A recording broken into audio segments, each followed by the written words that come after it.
Z. Oh, we're starting off like we're sleeping. Oh, wait. Z. I don't know if it's us sleeping or a different character, but, Dad. Z. I'm just like snoring. Dad, wake up. Wake up, pretend to be dead, or 5 more minutes. Nah, 5 more minutes. I mean, usually I would wake up when someone tells me to wake up, or I just wake up on my own, but you said that 5 minutes ago. Oh, I've already used that then. I've already used that 5 more minutes sentence. And also 10 minutes ago. Not only have I used it once, I've used it twice. Well, technically 3 times now, because I said it again in dialogue. Oh, I finally open my eyes and sit up. I'm lying in the middle of the living room, spooning a moving box. I yawn and stretch. Morning, Manda Panda. Ugh. Yikes, dad breath. Go brush your teeth. Okay, Amanda, I'll go brush my teeth. Oh my goodness. I like the dad tips in the loading screen. Build that dad. I get to... Oh my goodness, are you serious? I have to build myself a dad? Oh, this is gonna be so interesting. Look at all the body types. I kind of look very hairy.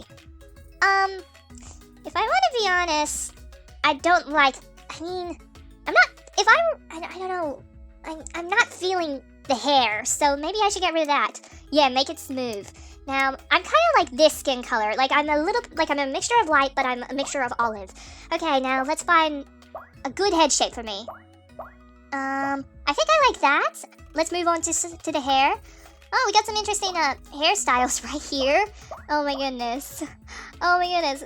I want to try... I want to make myself... I want to try and create myself, but what I look like as a man version of this. Oh my goodness. I'm going to be very picky with this. Oh, that. I kind of like that. Or that. Oh, I saw like a anime Naruto thing. There we go. It's kind of got the red.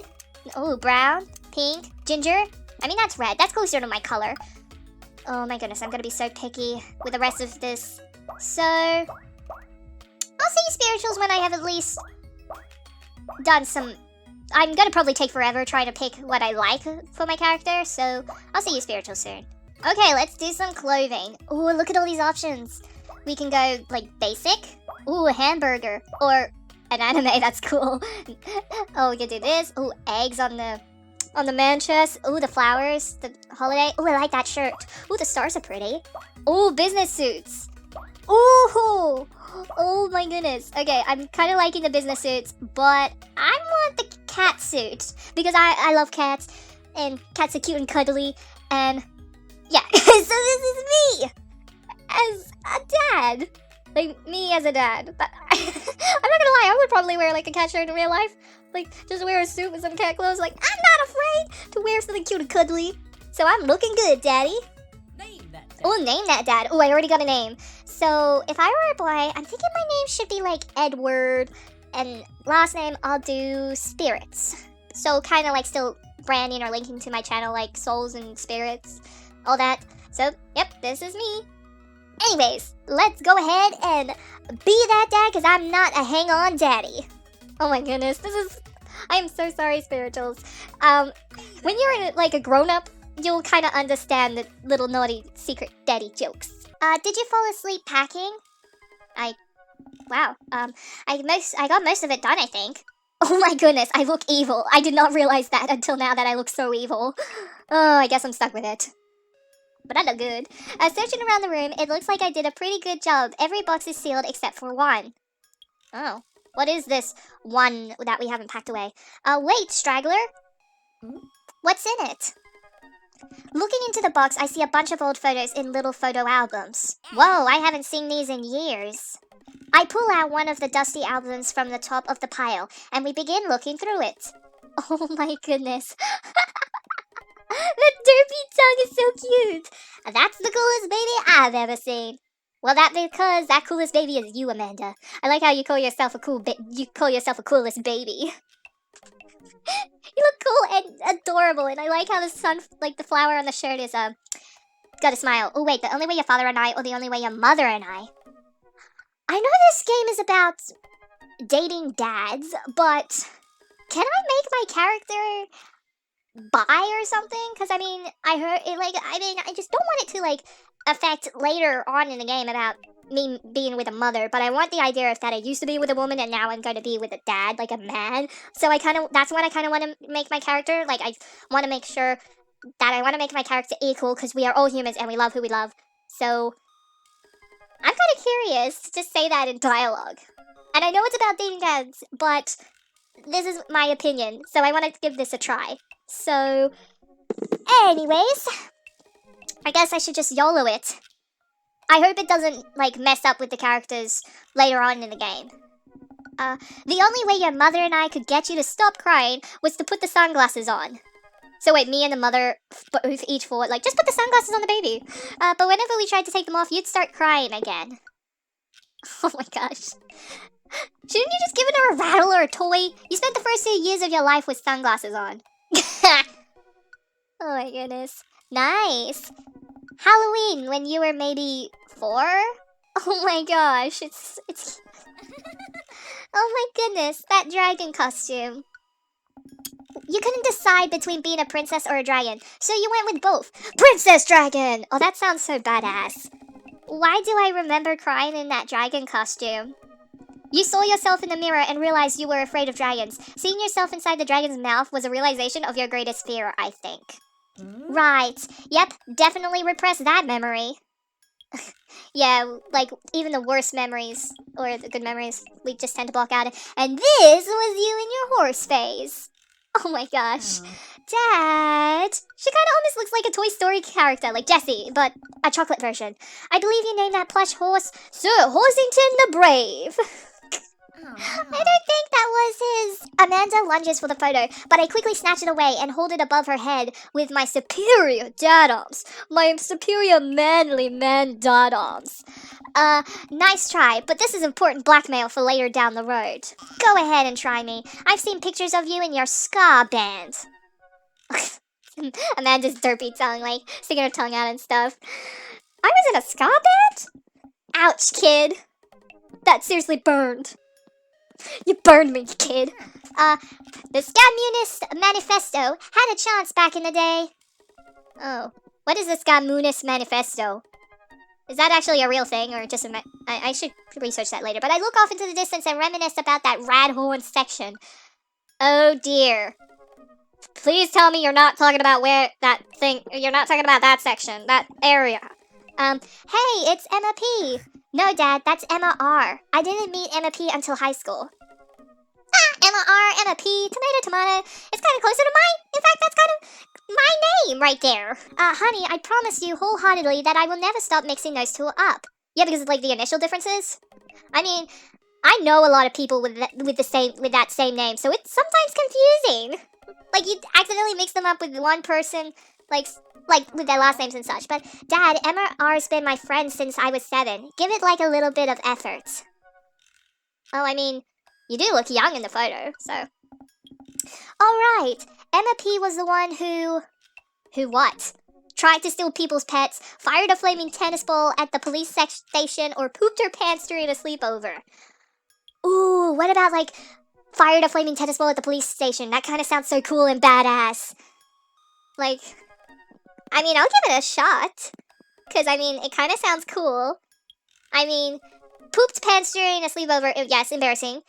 Stealing, but I think that was badass. But lighter fluid, tennis ball, tennis racket, right? Dad, that was you. Wow, I'm a badass. That's impressive. Alright, I was a wild child. I was 6 when you did it. Okay, Amanda, I wasn't aiming for the police station. It just happened that there was a police station in the vicinity of where I wanted to hit a flaming tennis ball. Aww. Yeah, I remember you explaining that to the police. Oh, I got caught. Oh my goodness. They didn't believe me either. So, I kind of got off scot-free, like no bail, no arresting to jail? And no bail if I did get arrested? Huh. Okay. I got off a clean slate of that. Anyways, I gotta show this to Emma R later. She'll get a kick out of it. The first photography award you've ever won. Of the Ladybug. Yeah, and it got us a $20 gift card to McFriday's. And then you got food poisoning from the cheesy Tostada Blast. I hope I'm pronouncing that right. Tostada Blast. I think you mean food poisoning. You know, with a Z. Oh, poisoni. Dad. Still can't drive past McFriday's without gagging. Still proud of you, though. Amanda reaches deep down into the box and pulls out one last photo. Ooh, what's this photo gonna be? I'm kinda curious. Neither of us say a word. We stare at the photo for a long moment. I love you, Amanda. I mean, if a marshmallow man and a chocolate woman get together, they can make a s'mores baby. I finally decided to break the silence. This was the day you were born, or this was the day we adopted you? I mean, I could say adopted, but I just want to know what happens if I say, if she was born. I'm really curious to know if I would say that we adopted you. I mean, no, like, if I say, no, I really want to say adopted, but I want to say the day we were born, because I want to make the dialogue, because, I don't know, maybe it might make the dialogue interesting or something. And plus, as I said, marshmallow man, chocolate woman, makes a s'more baby. I don't know what I'm saying, and I'm sorry. I just got candy on the brain, but it's kind of a funny story. We got into a car accident right there in the hospital parking lot. It wasn't anything big, just a fender bender. But of course I was freaking out, and the little old lady who crashed into us was freaking out, and I didn't know what to do. But your mother, oh man. She holds my hand and looks me directly in the eyes. The calmest I've ever seen her, she says. She says, it's okay. It's all gonna be okay. She was right, you know. I stare at the picture for longer, maybe too long. I miss her. I can't even imagine what it must be like for Amanda. She pats me on the back. Come on, Pops, we gotta finish packing. The moving van won't wait forever. You're right. Amanda and I pile into the car and take one last look at the old house. So many memories here. Hard to believe your mother and I bought this place almost 20 years ago. Hey, remember when I shattered the front window playing catch? You always had very strong arms. Hey, remember when I shattered the other front window pretending to be a robot who breaks windows? You were a very imaginative child. Hey, remember when I broke the back window We get it, Amanda. You break stuff. And there'll be plenty more stuff for me to break in the new place. Oh my goodness, Amanda, please just don't. Memories to make and stuff to break. Oh, that kind of rhymed. Oh. You ready? We sit in silence for a moment. I watched my daughter grow up in this house. It will forever hold a place in my heart, but it stings a little bit to leave it behind. I'm ready. The moving van begins to pull away, and I get the car into position to follow it. I watched our old house, disappear in the rearview mirror. So what? So sell me on our cool new pad. I clear my throat and do my best cheesy announcer voice. Here we go. Time for my cheesy announcer voice. Nestled in beautiful, scenic downtown Maple Bay, our new house features a washer and dryer hookups, a two-car garage, or multiple places to sleep. What about a washer and dryer hookups? I don't know. Honey, have you ever had dirty clothes? For most of my life, yes. Well, worry about that no longer, as our new place features machinations that will only clean your clothes, but dry them directly thereafter. Oh my goodness, I'm just the worst. I feel like my cheesy announcer voice is the worst, but I'm trying. Like this video if you like my horrible cheesy narration. An upper-class luxury, I fear. The concept of clean clothes is no longer in the hands of the fat cats upstairs, sweetie. I love that, sweetie. That's so cute. Anyway, it's also smaller than our last house. Cozier, one might argue. Good spin. Yeah.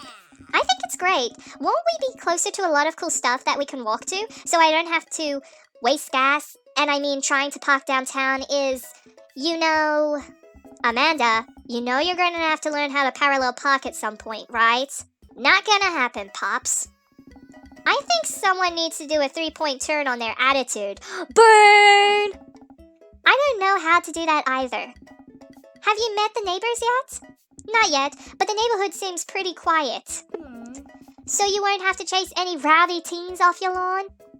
You are the very teen you mock when you say that, honey.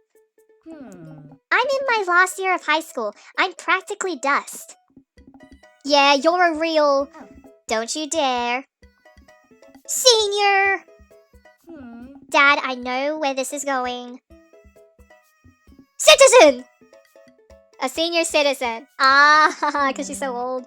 I'm just gonna ignore that. Oh yeah, because she's finishing high school, and I just had to make a dad joke about that, but I won't forget it. So what's item number 1 on the new house agenda?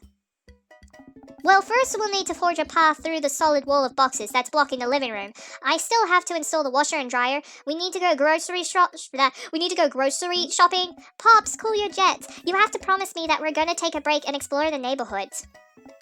Okay, you're right. We'll get some work done and then check the area out. We pull up to the new house and step outside. The lawn is freshly mown, and the for sale sign is still in the yard. Hi-ya! And with a swift kick from Amanda, the for sale sign is no more. Nice form, Sweet Pea. I got a problem with authority! I'm so proud. Man, all that karate chopping tucking me out. I could really go for a sandwich. An ice cream sandwich. Oh my goodness, she has my sweet toothness. But sweetie, it's 10 a.m.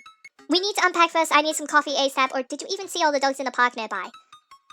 I think it's best if we should just unpack first, because I mean it saves trouble for like later on. But probably if we unpack later, then we won't be feeling like it. So it's best if we unpack it first, just to get it out of the way. As much as I would also like to enjoy a delicious and healthy ice cream sando right about now, we got work to do, kiddo. And we need to make it snappy because there are 5 sealed crates of DVD box sets blocking off the bathroom. And I gotta pee real bad. Oh my goodness, dude me, TMI. I mean, dude me. You could just say that you just need to use the bathroom. Just don't get into details there, but, well, don't let the entire cast of all 13 seasons of Shark Tank but with actual sharks stand in your way. Let's get to it. 13 seasons? Oh my goodness. I get to work unpacking the various boxes around the living room. A couple hours pass and I get some good work done. The washer/dryer unit is both washing and drying, and we can actually walk through the living room without tripping over boxes. Well, clearly that would be so me. That is so me, just to trip around all over the place, but a first visitor already? I walk over to the door and open it. That's my sound of the door, but hello? Oh, a handsome, clean-cut man stands at my door, brandishing a plate of cookies. Hello? Oh, where are my manners? My name is Joseph. I'm your next-door neighbor. Oh, yes, hi, I'm Edward. That's what my name is. I saw the moving van and thought I'd bring over some cookies. My daughter Christy wanted me to let you know how she bakes them herself. Oh, you have a daughter? I mean, why isn't your daughter... If you wanted me to know that your daughter made them, why isn't she with you? Or is she... Wait, but is she a little kid? Or is she a big kid? I mean, if she's a big kid, she can come over by herself. Or maybe she's shy. Maybe Christy is shy, so that's why she just said, like, oh, Dad, you go do it. I mean, I wouldn't mind if a handsome younger man comes at my place, and I like his little sense of style. Joseph leans in and whispers, but between you and me, she just sprinkled in the chocolate chips. Okay, so she just brags about the one thing she does when making a cookie. We both share a laugh. Kids, right? Wow, cookies, huh? So nice to meet you. Joseph hands her the plate of cookies with a smile. Well, thanks for the cookies. Amanda disappears with the cookies. Amanda, come and she's gone. That's my daughter. Her name is Amanda. She's a charmer. Daughters are tough. Sons are also tough. Children in general are just tough. I hear that. I mean, there had to be something wrong with you to try to raise more than 2. I have 4 kids. You have 4 kids? Dang, dude, you must have been very busy in the bedroom. Like, very, very busy, and I don't want to go into detail, but I know you've been a very busy guy. If you know what I mean. Oh my goodness. What is wrong with my mind and my brain today? But what have you done? Oh. I meant... Don't worry, you didn't mean to be rude. Oh no, this is the first neighbor I've met and my social life is already in a tailspin. I wonder if it's too late to move again. Yeah, okay. Is the missus around? No, not anymore. She passed. Oh. I'm sorry for your loss. No, it's alright. Wow, this is uncomfortable. We stand there quietly for a moment, acutely aware of how awkward we both made things. I'm sorry. Can you close the door real quick? What? Wait, what? I look at Joseph quizzically, but comply. After a second, I hear a knock on the door. Opening it. Meow. I see Joseph standing there with a huge smile. Hey, I'm your new neighbor, Joseph. I promise to not talk about your past spouse this time. I'm throwing a barbecue for the cul-de-sac, and I'd love for you to come by and meet the rest of the neighbors in our community. What do you say, pal?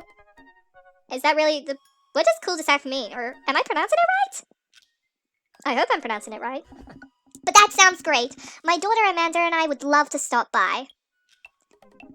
Also, 4 kids is a perfectly normal amount of children to have. We shake hands to seal the deal. Yeah. Well, neighbor, I'll see you at 3 p.m. sharp on Saturday. Sure thing, neighbor. Joseph starts walking away, but stops to think for a second and turns around. Hey, in all seriousness, raising a kid on your own can't be easy. If you ever need to talk about stuff, I'm the youth minister at a church down the street. Oh, I don't know. I wouldn't really consider myself a youth. Quote-unquote, youth. Wink. Did the voice say wink? You look pretty young to me, but suit yourself. And with that, Joseph's gone. He seemed nice. Amanda walks back into the living room, crumbs on her face and cookie in hand. That was the smoothest recover I've ever seen. I should be taking notes. See, you're already fitting in great. Where'd the cookies go? They're gone. I'm sorry. If it makes you feel any better, they weren't very good. So you ate all of them anyway. I guess that makes it break time. Any ideas? I like her fingers, but let's get some fresh air. I could use some coffee, or Joseph probably wants his plate back. How about we go out, get some air, maybe have a walk around? Like, you know, because we're new to the neighborhood. Let's hit that park down the road. I saw a ton of dogs there when we drove past. Oh, yeah, that sounds good. Okay, will you help me steal a dog? For the last time, I can't fit a dog into the pockets of my cargo shorts or pants, whatever the heck I'm wearing. It is physically impossible. You're breaking my heart, Pops. Don't go breaking my heart. I don't know if I'm... Okay, I'm sorry.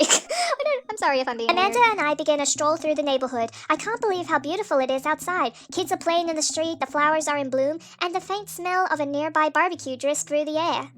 This place is nice. Too nice. I don't trust it. Good eye, honey. Good eye. You can never be too careful. See that baby in that stroller over there? Government operative. Yeah, operative. We're on to you, baby. Oh my goodness. We walk for a while and eventually end up at a small park. Toddlers chase each other through the playground and dogs of all shapes and sizes romp through the grass. It's pretty crowded, but Amanda spots a nice empty bench. We start to make our way over to it when... Heads up! Ow! Shook the camera and bonked me. A frisbee suddenly hits me in the face. It bonks me in the face. What? A corgi with a neat plaid handkerchief tied around its neck bounds up to me, wagging its tail. Oh my goodness. It's cute! The corgi is so cute! Hello, did you throw this thing at my head or I like your necktie? Hello? So cute. He runs around in a circle and nudges my leg with his nose. Oh goodness, this is the cutest dog. Can I help you or impact upon me your wisdom, tiny dog, or pet the dog? I'm gonna pet the dog! Oh my goodness, come on. But where do I pet the dog? Give him those head rubs. We need some chin scratches in here, or dare we try the butt pats? No. Head's more suitable. He seems to love a good head rub. All smiles here. You definitely could have caught that. A guy in a Hawaiian shirt jogs over to us and takes the frisbee from me. Hey. You know, frisbees are traditionally caught with your hands, not your face. Well, it was unexpected! Okay, just... well, you're traditionally not supposed to aim for people's heads, or it's a new technique, or I'll catch it with my teeth next time. It's a new technique. It's like disc golf, but the gold is my face. Looks like you're winning. Ha ha ha ha. Ha, I'm just messing with ya. I'm Brian, by the way. Wait, was it just me or were like stuff flying right behind him? What was that? I'm questioning what I saw. Like I heard ding and things flying behind him. So, I'm Edward, and this is my daughter Amanda. And you got a cute corgi dog. So cute. I look over at Amanda, only to find her sitting on the ground, rubbing the dog's tummy. Hi. Your dog's cool. Ah, old Maxwell sure loves the attention. That's the name of my dog, except just shorten it. It's great to see another father and daughter out here on such a sunny day. Where's yours? Brian gestures over to a grassy knoll where a young girl sits on a checkered blanket. She's reading a book bigger than her head. She puts it down and heads over to us. This is Daisy. She's reading the Brothers Karamazov. Her teacher tells me that she has the reading comprehension skills of a high schooler. Ooh. How old is she? Yeah, I'm kind of curious. 10. She's a precious little youngster. I'm impressed. Whoa! My natural dad instincts kick in. I must brag about my child's accomplishments. Oh no, it's happening. What's going on? Go on, Daisy, tell him about yourself. Oh my goodness, is this like Pokemon? No, come on. This has to be like a Pokemon battle fight. But that's my girl. Amanda, get in there. Okay. Okay, so my HP is 80 and Brian's HP is also 80. Okay, brag? Amanda here just recently won a local photography award. Wow, congratulations. Yes, Brian loses 10. Daisy actually just won a statewide poetry contest. Whoa, 15? Okay, I need to try and step up my game here. What's this? I can't switch daughters. Amanda is your only daughter. Okay, well that's good to know. Item. What's good? Ooh, grade card? You pull a wrinkled copy of Amanda's last grade card out of your back pocket. Dad. Awesome grades. Brian loses 25 HP. Yes! You really carry that around everywhere. Ouch. Maybe it is kind of weird. I lose 5, but hey. Less than Brian. Daisy just started a weekly chess club at her elementary school computer lab. She's the president too, of course. Oh my goodness, president? Dang, my high school doesn't have a chess club or a computer lab. I lose 10. Okay, 50, 45. Okay, I think I can do this. Let's see. Spelling bee photo? I guess, because I don't know what the use of a band-aid is. Fumbling through your phone's browser, you managed to pull up a photo of Amanda winning her 10th grade spelling bee. Wow, congratulations, Amanda. Daisy is getting preps for her annual spelling bee right now. Hopefully this will be her 3rd win in a row. 3rd? Yikes, I lost 5. Daisy sold enough candy bars this year to get the top prize, a canoe. We're taking it out next weekend. How is that even possible? Amanda could barely get one of those sticky hand things. It's extra powerful. 20! Oh shoot, I'm losing. Brag? Last week, unpromoted Amanda helped an old woman with her grocery bags. It's extra powerful! Loses 20. Yes. Did I mention Daisy said her first word at 10 months? Daddy? Amanda's was potty. Still cute, but maybe this isn't the time to bring it up. I lose 10. 15, 25. Okay, let's try child art. You unfurl your wallet to reveal a tiny copy of a drawing of a cornucopia Amanda did in the 1st grade. I hope I'm pronouncing that right, the cornucopia. Cute. It isn't very impressive, but Amanda genuinely appreciates you holding on to it. Loses 10, you regret 20. Yes! Yes! Daisy here has all of her adult teeth, never had a cavity either. Amanda self-consciously pushes her lips together to hide her teeth. It's extra powerful. I lose the 20 that I earned. Oh, we're both at 15. Brag? Amanda's in all honors classes this semester. Brian loses 10. Okay, good. Oh, really? I'm actually talking to Daisy's teachers about having her skip a grade. Even Amanda kind of bristles at that one. I lose 20. Dang, he's really got us beat. I lost? I was so close. Boy, it's been such a great treat getting to meet you two. Ugh, did we have to add insult to injury by being such a gracious winner? So I take it you guys are new to the neighborhood. Yep. Yes, we are. We just moved in. Do you live around here? Yeah, we live in that cul-de-sac down next to the coffee shop. What a coincidence. That's where we live too. Small world. Yeah, Daisy and I are in that little ranch-style house on the corner. I know that house. It's just like ours, but slightly bigger and better landscaped. Does this guy have to outdo me at everything? I'm hurt. What a lovely place. Well, I don't want to take up any more of your time. Really nice meeting you guys. You'll have to stop by at some point. Yeah, definitely. Bye. Brian and Daisy walk further into the park with Maxwell happily trotting along in tow. Do you get the feeling that he was trying to one-up us? Trying and succeeding. I can't believe that kid's only 10. What was I even doing at her age? I believe you had a bit of a thing for horses. Shame that didn't pan out. Could have majored in comparative horse studies. Yeah, I'm hoping I pronounced that right. It's not too late to minor in horse creative writing. Too close to the truth, Dad. Let us never again speak of the fantastic adventures of Sir Hoisington the Brave, an epic in 7 parts by Amanda Spirits. We laugh off the horse epic and walk around the park a bit more, enjoying the day. Go to the coffee shop or go take a nap. Let's explore the coffee shop because he mentioned it. It would be nice to check it out. I gotta get my hands on a nice hot cup of the old bean juice or I'm gonna be useless all day. I think we passed the coffee shop on the way here. Maybe we could check that out. Let's do it. We walk down the street to the Coffee Spoon, a cute little place on the corner. Man, this is in such convenient walking distance from our place. I mean, I guess. What's wrong? Why would I go somewhere else and drink coffee on a couch when I could just drink better coffee at home on my own couch and not have to make awkward eye contact with other people? At least when I'm home with some random guy isn't gonna come up and sit on the recliner next to me and I won't feel like a little weird about it because technically he's not sitting at my table, but he is very much within my personal zone. Dad? And what's the etiquette when you have a dirty mug? Is there a bin? Do you go set it up on the counter because you don't know where else to put it? Or do you leave it there and feel your face flush hot with shame as you consider the possibility that there is in fact a bin somewhere just out of sight and now you're that jerk who left their mug? Dad, are you just afraid to meet new people? Yes, Amanda. We walk inside. The inside of the coffee shop is incredibly warm and inviting. Vinyl records line the walls and patrons lounge around on well-worn couches. Some cool tunes spin on a record player next to a little stage. Welcome to the Coffee Spoon, guys. How's it going? What's with the name? Oh, it's kinda dumb. It gets mentioned in this poem I like, and I thought it was a good idea at the time. And I suppose now it's still a good idea because, like, the business is still running. But people ask me that question all the time, and I give them the same answer every time. And now I'm standing here rambling, and I'm sure we're all getting more and more uncomfortable the more I keep talking. But man, we're in it now, and I can't stop. Oh my goodness, awkward silence.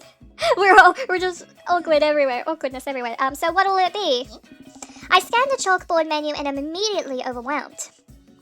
I'll have a Godspeed You, black coffee, iced Tegan and Sarah, or chai and word? Or word? I want to try and be funny and say maybe... I'm not really much a coffee person in real life, but I mean in a game, how about I try and be funny and say Godspeed You? A classic. Oh, he's got hearts! What does that mean? I don't get it. Oh, it's a pun. Godspeed You. Black Emperor is a really amazing and influential progressive rock band known for their sweeping soundscapes and... Hey. I'm doing the thing again. Yeah, you kinda are. But coming right up. And for you? I'll have a macchiato de Marco, please. Macchiato? I hope I'm pronouncing it right, because I feel like I'm mispronouncing words left and right. Coming right up. Do you want that in a small, medium, or biggie small? Medium? Wait, is Biggie Smalls big or small? I should change that, shouldn't I? Matt sets to making our drinks, and Amanda and I take a seat on one of the couches. What's his deal? Let the man make his puns. They're cooler bands than you listen to anyway. Hey! Hey! Ska was cool once. This couch is actually pretty comfy. Maybe not comfier than our couch, but it's alright. Good lumbar support, you sink right into it. Okay, it's comfier than our couch. Amanda nudges me. This place is right next to our house, and that guy seems not only cool, but also just as uncomfortable with talking to other people as you are. What are you saying, Amanda? You should totally become friends with him. I don't know. Come on, what do we say about meeting new people? I can't meet new people if I always stay inside and also don't go outside and also don't talk to people. See, we're making progress. Matt sets our drinks down at our table and I immediately burn the roof of my mouth. Good job, me. Good one. Hi, we're new in the neighborhood. I'm Amanda and this is my dad, Edward. Hey. Oh, right on. Pleased to meet you both. Hey. You ought to come by when my daughter's hanging around the shop. You two might get along. Yeah, I'm sure we'll maybe come in from time to time. Amanda kicks my leg from under the table. I'm sure we'll be in here a lot. You know what? Let me get you guys' opinion on something. Matt goes into the back and comes out with a fresh plate of something that smells amazing. I'm working on a new banana bread recipe and I need help coming up with a name for it. Well, I think we're going to have to taste test it first so we can get the full flavor profile of, you know, and really appreciate the flavor sensations of. Amanda nods vigorously. She knows this game. Yeah, we need to give that nana bread a taste if you want us doing free creative labor. I think that would be commensurate with, I've taught her well. We have trains for this day. I was just gonna give you guys free banana bread anyway. Right, yes, that. Matt says us each a piece. Amanda and I happily chow down like yum yum yum yum yum. This is amazing. Hey. Thanks. The secret ingredient is bananas. So, any ideas? I'm stumped. Well, I think I might only be able to give you dad band puns, but I'll give it a shot. Okay, banana bread, Kennedy's, grateful, banana bread, alright said banana bread. Oh, right said banana bread. I kind of like the sound of that. Whoa, more hearts! Like right said Fred, but now it's about banana bread. I think the youngsters would like it despite not getting it. That actually has a nice ring to it. Really? I mean, really? Yeah! Right said banana bread, strong decisions. That's art, baby. Oh my goodness. I wanted to say baby because I thought it would sound cool, but once I said it, I realized that it just doesn't sound coming out of my mouth, and maybe I should have just leave saying baby to the professionals. It doesn't sound good coming out. Oh, blah. Oh, I think I'm losing my English. Enjoy your coffee. Thanks, baby. See, it sounds good when you say it. Ah! Really? Across the way, a man catches my eye. He sits by himself, brooding over a cup of coffee. Our eyes meet just for a moment. Oh, who is he? Oh my goodness. He looks so yummy. Oh my goodness, oh my goodness. I don't know why he looks so mysterious, but I hastily look away, hoping he didn't catch me staring. Who is that? I feel like that was a little bit of love at first sight there, but we finish up our drinks and head out. Thanks for stopping in. Take care. Okay, now that we're full of caffeine, where to? I need a nap. Oh my goodness, that's the only option I have. Oh, okay. What? We just had coffee. Have you ever known me to play by the rules? Your father is a rebel, sweetie. Now all aboard the train to Sleepy Time Junction. Oh, I like this dad tip. Trust no one. As we're walking home, I hear heavy footsteps come up behind us. Edward, bro! Hey. I turn around and I'm greeted by a familiar face jogging up to us. Greg? Oh. Bro! Oh. Holy... Wow, I haven't seen Greg in forever. It's been too long, dude. Yeah, wow, you look great. Hey. Yeah, I cleaned up my act. Cleaned up his act? Are you kidding me? He's ripped! Amanda, this is my friend Greg. We went to university together. We were roommates for a while too. Well, college, university, tomato, tomato. Amanda, dude, you probably don't remember me, but you're so big now. Oh, hello, and hello, cute baby. Thank you. The last time I saw you, I think you were about her size. Like that tiny cute little nugget. This is River. Say hi, River. He picks up her tiny wrist and waves it around. River gurgles happily. Oh, she's so cute. I just looked up and she's such a cute little nugget. Oh my goodness, she's such a cute little nugget. I'm so sorry, but she's just a cute little nugget. But are you babysitting? Oh. Nah, dude. River's my kid. Man, it has been a long time. Feels like one minute we're rolling up to exams with bad hangovers, and next we're both fathers. Where you been, man? I was working out in California and just relocated the business back to Maple Bay. Ooh, no kidding. Amanda and I just moved to this side of the town. How's Smashley doing? Smashley? What? What's a Smashley? I mean Ashley. Ashley is her name. Oh, pfft. Why call her Smashly? She actually still goes by Smashly, and we got divorced last year. Oh dear. That's rough, even for little baby River. Oh dude, I'm so sorry. That's old news. We take turns taking care of River and the twins. It's all copacetic. Twins? Wait, you have 3 kids? Ain't life something, bro, right? Look at her, she's blowing a little bubble. Cake Stand Greg is a father of 3. Cake Stand Greg? Oh, yeah, it was my old university nickname. He got it because he did a lot of cake stands. It's that thing where you do a handstand on a cake and then drink from the cake. Oh, right. He was very good at it. Bro, I hate to be that guy, but I'm in the middle of my daily jog and I really gotta keep up my heart rate. Brought River along for, resistance training. Why am I just picturing him running and the baby just bouncing up and down as he goes? But you jog daily? I jog yearly. On January 1st, when I promised myself that I'm gonna jog daily for the rest of the year, but gave up after 30 minutes and just walked home. Well, it's never too late to get back into it, dude. You should join me sometime. I don't know. Come on, it'd be fun. We could grab breakfast afterwards, catch up, we could do a bro brunch like the good old days. Alright, sure. Sounds great. Great, let's get going soon. I better get moving. Good to see you guys. Greg gives a little wave, puts his earbuds back in, and jogs off with little River bouncing. I can't believe Greg is ripped and has kids. I'm really. Why is that? The Greg I knew is not fit to be responsible for any living thing, including and especially himself. One time I watched him drink an entire jar of marinara sauce for dinner.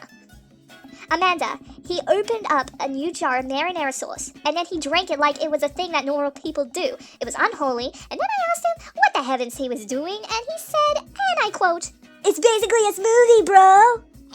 I mean, technically, he's not wrong. He jogs. He was jogging. He's like a totally different person. Anyway, we better get home. I'll have plenty of time to reflect on how old I feel later. Amanda and I flop down onto the couch. Amanda has to shove some empty boxes out of the way before she can sit. Too bad we're gonna be putting my stuff right back into these boxes in a few months. No, don't say that. Oh, Dad, it's gonna be okay. I'll be fine. I know. It's just, you're my little girl. It's gonna be weird not having you around. I'll come visit, and I'll text you every day, and I'll have take lots of pictures. I mean, obviously I'm a photography major. You promise? Of course. Are you gonna be okay by your lonesome? Oh, come on. I'll be fine. I'll get a dog or something. A dog? Forget art school. I'll stay for the dog. Is that what it's gonna take? Medium-sized dog, handkerchief around the neck, I get to name it. That's what it'll cost for me to give up on my dreams. I'm a woman of simple wants and needs. Well, a dog is a lot cheaper than university. Amanda laughs. Suddenly, a pile of envelopes slides through the mail slot. Speaking of universities, Amanda darts over to the envelopes and shuffles them through them. She pulls one out and throws the rest back on the floor. This is from McGowan College of Art and Design. Well, okay, university, whatever. Open it. But I'm scared. It's just an envelope. Yeah, it's just like my entire future. Not a big deal. She takes a deep breath and rips the letter open with her teeth. Okay? I mean, we have a letter opener, but okay. I hold my breath while Amanda's eyes dart back and forth scanning the letter. What does it say?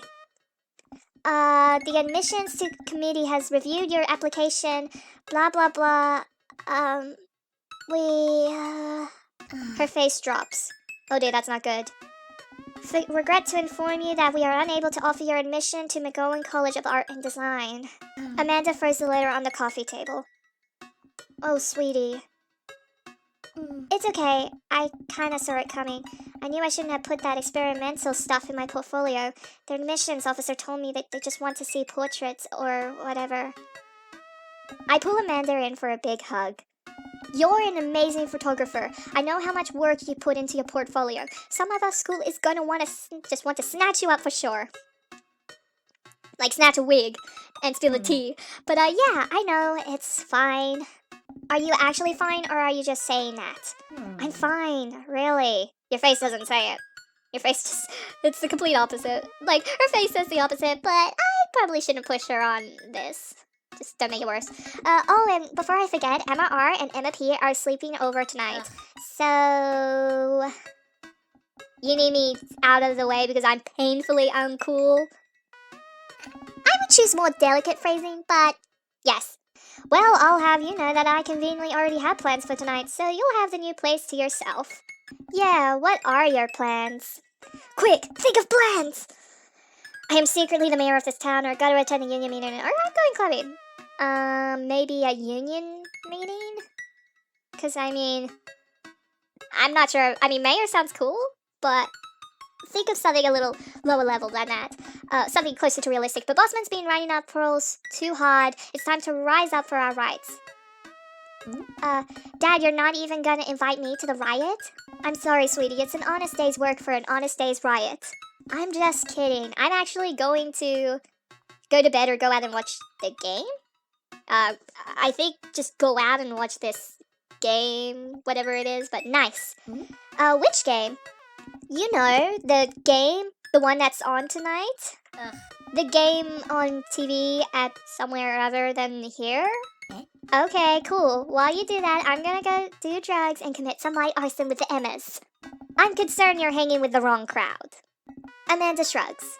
I would have expected you guys to be up to white-collar crime by this point. Maybe money laundering at the least? I'm a street rat, Pops. Oh my gosh, now I'm thinking of Aladdin now. Like, Aladdin as the street rat before he met the genie and became Prince Ali. Are you kidding about doing drugs and crime, right? Yes, Dad. Just making sure. I give her a pat on the head. Have fun with your sports. Are you being sarcastic? No, making fun of sports is played out. Alright then. I do some light cleaning around the house and decide to clear out right before Amanda's friends arrive. Before I leave, Amanda stops me. Hey, don't forget that you have the meeting with my English teacher tomorrow. Oh, right. Mr. Vega? Yep, totally remembered. I'll be there. Wow, I guess I really didn't think this plan through. I'm not entirely sure where the closest bar is, and Amanda still hasn't shown me how to use the GPS on my phone. So I'm just gonna pick a direction and just walk in it. Let's go this way. Cool, okay, we're marching. We're marching in the direction of the game. Any game, really. In the distance, could it be? A big burned out neon sign hangs above tiny dive bar, Jim and Kim's, huh? Alright, it'll do. The bar is small and dimly lit. The crack of pool balls sounds in the back as patrons laugh and joke. A string of multicolored Christmas lights hover above the bartender. I can't tell if he's Jim or Kim. I pull up a seat at the bar. What'll it be? 1 beer, please. Sure thing, boss. The bartender slides me an ice-cold beer. I take a sip and enjoy the refreshing taste. Say, are you Jim or Kim? I'm Neil. Oh. I awkwardly turn my attention to the game, which is playing on one of the TVs on the wall. As luck would have it, my team of preference is not only playing, but is currently in the lead, which is always a good thing. The brightly colored mascot, which is some kind of animal, does cartwheels. I silently cheer on my favorite team, hoping that I don't get into any confrontational arguments with a fan of the opposing team. Several people in this bar are wearing the distinctive colors of the team I dislike, although I believe from their demeanor that, like me, the passion for their team is all in good fun. Why is my nose itchy? A middle-aged woman holding a nearly empty wine glass sidles up to the bar and sits uncomfortably close to me. Hey, sailor. Oh, hello. Good to see fresh meat in here. I'm Mary. Come here often? Oh, no. I actually just moved to this part of town today. I'm Edward, by the way. Are you watching the game? Yeah, my preferred team is in the lead. If they keep this up, they'll win the game with ease. Oh, I love that team, and also I love that game. I love someone who knows their way around balls. I hope you mean the sports equipment balls, not those other type of balls. I'm getting the impression that she's a tad little drunk. Yeah, I'm questioning how much wine or how many did she have before she found me. But buy a gal a drink. Buy Mary a drink or don't buy her a drink. I mean, I don't want to buy her a drink because I'm kind of questioning how much she had, but YOLO. I almost reluctantly signal the bartender and order Mary another glass of wine. Neil jokes back and forth with Mary. They're clearly friends, and this clearly isn't her first time doing this. She tips her glass at me. What, she spills her drink on me? I suppose I gotta keep you company now. Oh. So, what do you want to know? What's your deal, or what do you think of the game, or what's the latest gossip around here? Ooh, I like the sound of gossip. I know, like, women like to gossip about life and stuff, so I'm curious. You came to the right broad. I almost said bored. Or, no, she's probably drunk and she's probably trying to say bored, but she came out with broad. But I'm an observer. I watch people. I see everything. Know everyone. Nothing gets past me. So what? I thought you were gonna... I forgot what we were talking about. About the gossip. You said nothing gets past you. Alright, I'm also a steel trap, confidential to a fault. So, what else can you tell me about this part of town? It's quiet, that's for sure. If you want an idyllic little life with wide picket fences, this is the place to do it. But every town has its secrets, you know? Wait, idyllic? I don't know if I'm pronouncing that right. She takes a sip of her drink. That was a little too ominous for my taste. She leans closer. What is going on? Would you like to learn some of my secrets? Oh boy. Maybe some other time. Suit yourself, sailor. Mary saunters off, setting her sights on the newest bar patron to enter. I happily watch the game over another beer. The game has gotten close in terms of points. A little too close than what I'm comfortable with. After a particular skilled player scores a number of points for the other team, putting them in the lead, I hear an affirmative grunt from another man at the bar. Go team! It's the brooding man from the coffee spoon. He sits alone, sipping whiskey and watching the game as well. Oh my goodness, he's so broody and it looks so yummy, but enjoying the game. I am now that we're winning. Oh, we must be rooting for different teams. Oh dear, I said confrontation. Oh no. In my opinion, my team is far superior. I have to disagree with that based upon our win-loss record. I say that my team is superior. That's where you're wrong, since as it stands right now, my team is beating yours. The conversation ends there, and we both go back to silently rooting for our respective teams. The game is close, with both sides playing their hardest to win, but in the end, my team prevails! Quiet cheers ripple throughout the bar. Am I like this? Woohoo! Yes, my team won! I'm sorry. I raise a respectful glass at the man drinking whiskey. He raises his in response. An unspoken truce is formed between us based on mutual love for the game. He motions to the bartender, who pours 2 glasses of whiskey. The man slides one over to me, like, swing. Across the bar, swing. The name's Robert. It suits you, but thanks. I'm Edward. You must be new here. Mary already hit on you? Yep. It was a little weird, but Robert chuckles. Oh, she's a peach. Well, you picked the best bar in town. As slimy as it is, you'll never find a better spot than Jim's and Kim's. Is there actually a Jim or Kim that runs this place? No, that'd be Neil. Neil waves from across the bar. Good guy, Neil. Not enough Neils in this world. Okay. You a whiskey fella or a beer fella? Beer, but I'll drink most things. You like shots? I like shots, or I love shots, or ooh, shots fired, I don't like them. I love shots? Thank goodness. Whoa, why am I getting hearts with him? I mean, of course I want to get hearts with him, because, like, yum. Robert nods to Neil, who serves up 2 shots of whiskey. He hands one to me. Here's to your health. And to yours too, Robert. We take the shots. The whiskey burns going down, but I try my hardest to look tough. Wait, I think this is what making friends is. Okay, Edward, this guy's out of my friend league, but I think if I play my cards right, we'll be pals in no time. Compliment his cool leather jacket, his rugged good looks, or his hand tattoo. Wait, he has a hand tattoo? Oh, I can kind of say it, but I'll just, his looks, his rugged good looks, but, your face is good. Well, more hearts, thanks! I mean, thanks? Wait, I think this is what flirting is. I mean, I can't help but he like his rugged looks. Man, this guy is mysterious and cool. Why is it like I'm attracted to that? Like, why? Why am I like getting all hyped? Way cooler than I am, at least. Robert signals to the bartender for another round. How many rounds of shots are we gonna do? What are you doing here tonight? My daughter kicked me out of the house, or running from my problems, or trying to make friends. I'll just be honest and say my daughter kicked me out of the house. Not like forever. She was having a sleepover with her friends. Family type, huh? Single dad. Why is he going, He gets up. Be right back. Got a powder my nose. Wait, I think guys don't really do that. I'm not weird about that. I've never seen Robert this talkative. He must like you. Huh, I guess so. I gotta admit that Robert has a gruff charm to him. If a guy like that thinks I'm cool, then I really must be. Robert comes back from the bathroom and grabs his leather jacket. I'm gonna go home. You heading my way? Robert and I leave the bar and find ourselves walking in the same direction. Go figure. We probably live in the same neighborhood. I'm just guessing right now. I live in this cul-de-sac down the way. Oh my goodness. Does everybody live here? Me too. We just finished unpacking today. Great place to be. Good neighbors. Well, some of them. Who's that?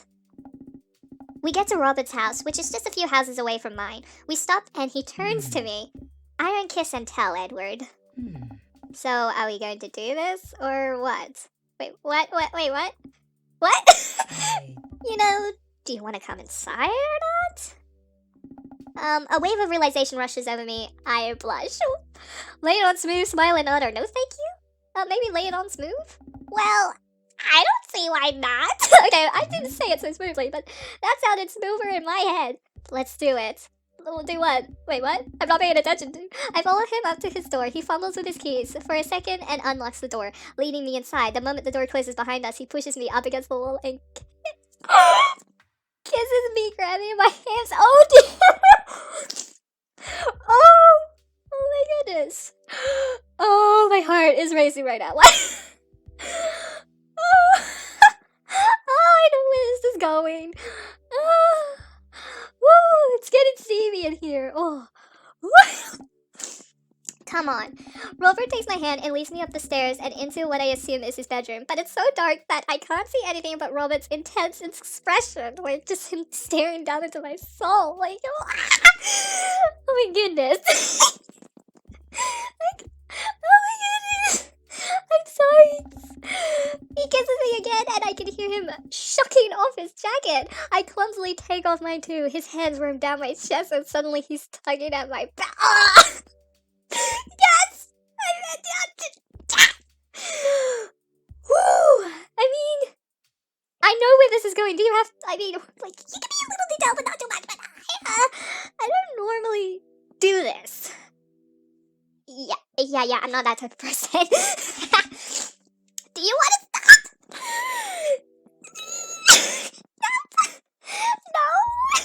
No. Good. Robert continues to unbuckle my belt and guides me to the bathroom. I'm sorry, I can't contain myself, but let's have some fun. I can't breathe.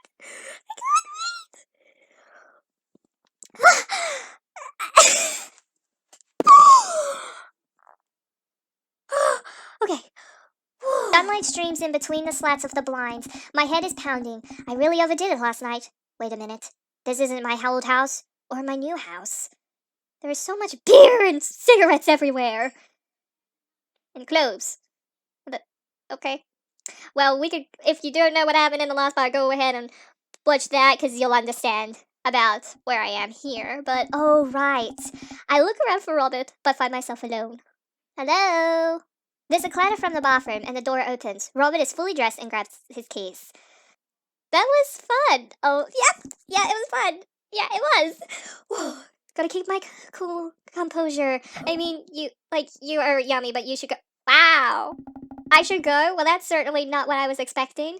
I mean, you're a very yummy man, but, talk to you later? Robert cracks a smile. Oh my goodness, he looks so... Why? Sure, your clothes are over there. Oh wait, I'm not clothed. I hastily get dressed and throw myself out. The sun is unbearably bright. I need to lie down. I start to make my way back home when I suddenly remember. Amanda! I rush back home and throw the door open. Something smells delicious. Amanda? Amanda runs out of the kitchen and looks slightly disappointed.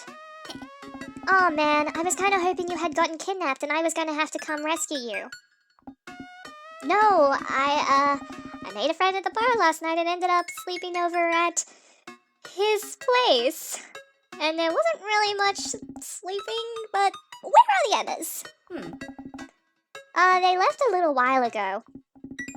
Oh, you guys have fun? Yeah, watched some movies, ate snacks, stole a car, usual sleepover stuff. Ha, you joke. Stole a car. You teens and your larceny. So, this breakfast that's cooking, what's that all about? Well, there's hash browns and eggs and bacon! Can I? Yes, you can have some breakfast. Bless you, sweet child. Oh, bless you. My head throbs. I gotta do something about this hangover. Amanda, your loving father might have overdone it last night. With a glug glug glug. Ooh, somebody's hungover. Father of the year. Ding ding ding. You wouldn't happen to have any aspirin or... I've got just the thing. Hang on. Amanda runs to the fridge and pulls out a jar of pickles. Amanda, what? Drink this. The pickle juice? That sounds disgusting. Yep, it's what I use once, I would assume someone would use. I would also assume that. It works pretty well.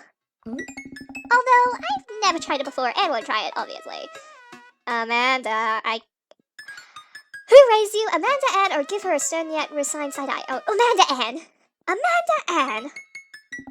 Who gave you alcohol? Was it one of the various Emmas in your life?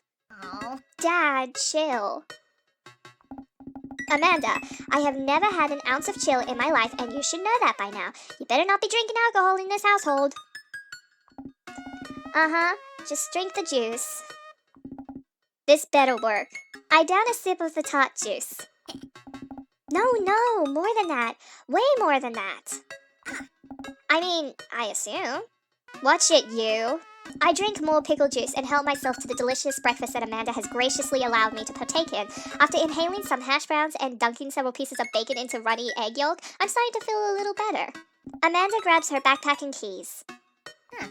Welp, I gotta get to class. Don't forget the meeting with Mr. Vega, okay? He said it was important. Love ya. I'll be there. Knock him dead, kiddo. Always do.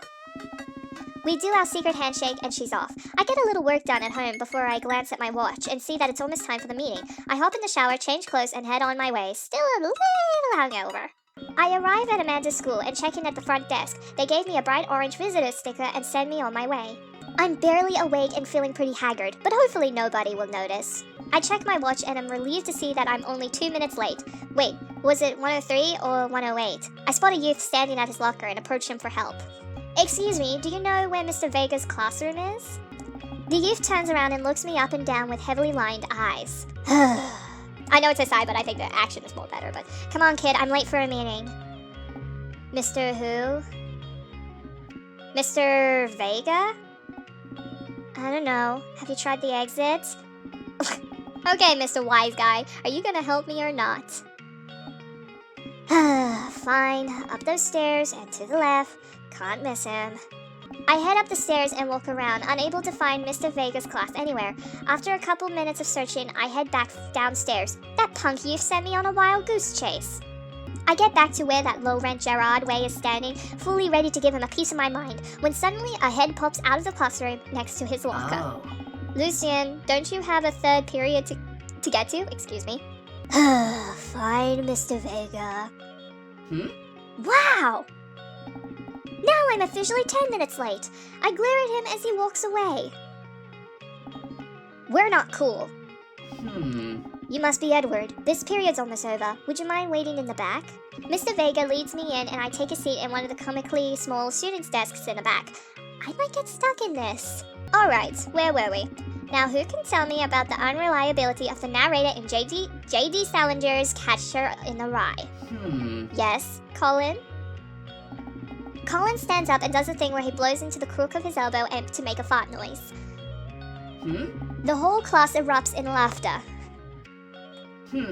Alright, everybody, very funny. Colin, please sit down. Now, Holden Caulfield is an unreliable narrator in the sense that the bell for the end of the period rings. All of the students immediately get up and make a break for the door. Sweet manchego. Remember to do the reading and answer the response questions on page 194 in your textbook. Nobody's listening. Or not, I guess. Mr. Vega turns to me and sighs. Middle schoolers, right? Don't you teach high schoolers? Both, you know, budget cuts. Right. Thanks so much for coming in. No problemo, Mr. Vega. Oh. Please, call me Hugo. I don't normally do these impromptu parents-teacher meetings, but as I'm sure you know, Amanda's a very bright student, and I'm concerned about her recent behavior. What's going on? Amanda has never been the most engaged student, but I know she cares. Recently, though, she's been falling behind. She's not completing assignments and has been doing rather poorly on tests. I normally chalk this up to senioritis, but... But what? This is strange. I thought Amanda always shared everything with me. It hadn't even crossed my mind that something might be wrong. I just wanted to ask, is everything okay at home? We just moved, she's fine, or she has a tendency to bother things up. Well, we honestly just moved. But that's as honest as I'll be. We just moved recently, but it was only to the other side of town, and Amanda was more excited about it than I was. So, I mean, she might have the tendency to bottle it up. See, if you can talk to her about it, I know she values you a great deal and would appreciate your guidance if she keeps heading down this road. I know how important art school is to her, and I would hate to see her miss out on scholarship money that she clearly deserves. I'll make sure to talk to Amanda. Thanks for letting me know, Hugo. Hey. Anytime. On my way out, I stopped thinking for a moment. I turned to Hugo. Hey, Hugo. Yes? They ever catch that rye? That. Yes.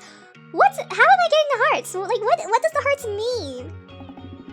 I leave the classroom and make my way out of the school. I'm still a little bit in shock that Amanda was able to hide this so well from me. She's always been such a force for positivity in my life, especially after we lost her mother. Amanda must be done with classes for the day by now. I'm sure she would appreciate a ride home, and maybe I can talk to her about what's going on.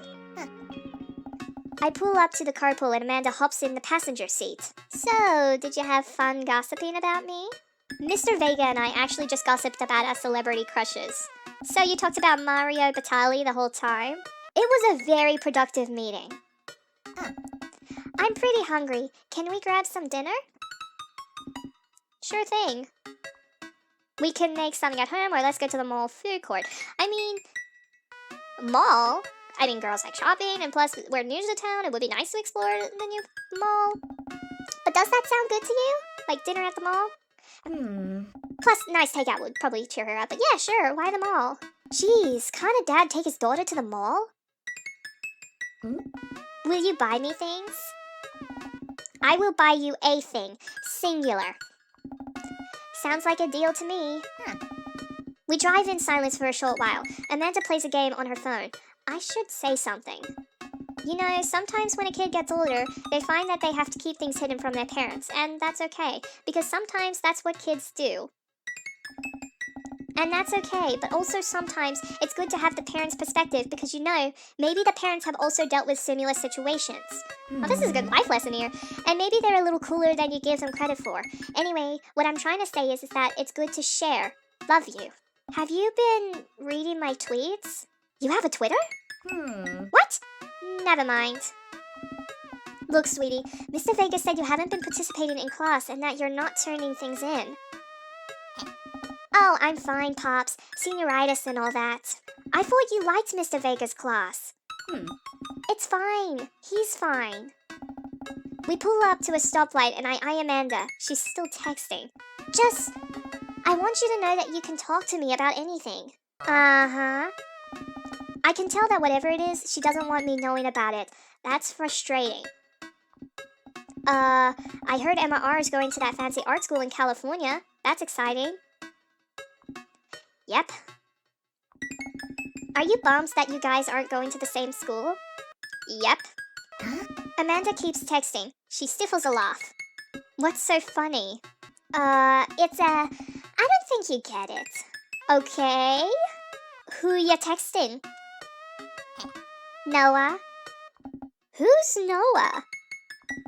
My friend? Does he go to your school? Yep. Do you like Noah? What? No! Dad? Ugh! I can't believe you would... Dad? I mean, jeez! Why would you... Ugh! Gross! Sorry. Just asking. Dad, he's just my friend. A friend and nothing more. Guys and girls can be friends. He is my friend. Yeah, like, I have friends who are guys. So, it's the 21st century, so come on. Okay. Jeez. This is going well. Well, good talk. Love you, kiddo. She leans forward and turns up the radio. I guess that conversation is over. To the mall, then! We arrive at the mall, a big indoor shopping center with a couple different floors. It's kind of dead, but that doesn't stop a mall security guard from yelling at a group of loitering teens. But the mall looks so nice, like the art quality stuff. Let's eat something disgusting for dinner. Yeah. Hell yeah! Language, missy. Heck yeah! Better. We approach the food court and evaluate our options. There's greasy restaurant after greasy restaurant. My heart burns just looking at the menus. Nobody looks happy to be here. What are you in the mood for? Bread dipped in sugar, bread with cheese on it, or do you just want me to inject some fat directly into your bloodstream? I extend my hand to her. Would you do me the honor of sharing some nachos? She takes my hand with a grin. It would make me the happiest, cheesiest girl alive. We order a giant pile of chips and unnaturally orange cheese from a very unenthusiastic and possibly stern teenager. We take a seat at a rickety table and dig in. These are bad. These are very bad. But also strangely delicious. We have to eat through the pain. We enjoy the fluorescent cheesy goodness together until we're all out of nachos. So... something's been bothering me for a while. Can you explain memes to me? Which one? Which meme? All memes? Dad. Amanda sighs deeply and places her head in her hands. Dad, it's complicated. See, memes are inside jokes shared by a bunch of people that get less funny the more people do it. So the problem is that by the time a meme gets to you, Dad, all us youths have already done the joke to death. And what's worse than that is that movies and TV and video games will try to jump in on a meme train, but just based on how long it takes to make them, the meme will be long dead by the time it comes out, so it just states it and it isn't funny. Oh, what up? Oh, Poop, what up? Ugh. I sound like I'm singing. Dad, please. Anyway, changing the subject, where to now? Wanna go to that golf store? What? You know, the one that's all black and tries to establish itself as an anti-establishment despite being an exact representation of the establishment? I don't know what store you're talking about. You know, the one you can buy chain wallets and it's basically an assault on what people fought so hard against in the punk and hardcore movements of the 70s and 80s? Dude, you gotta be more specific. The one you threw up in that one time.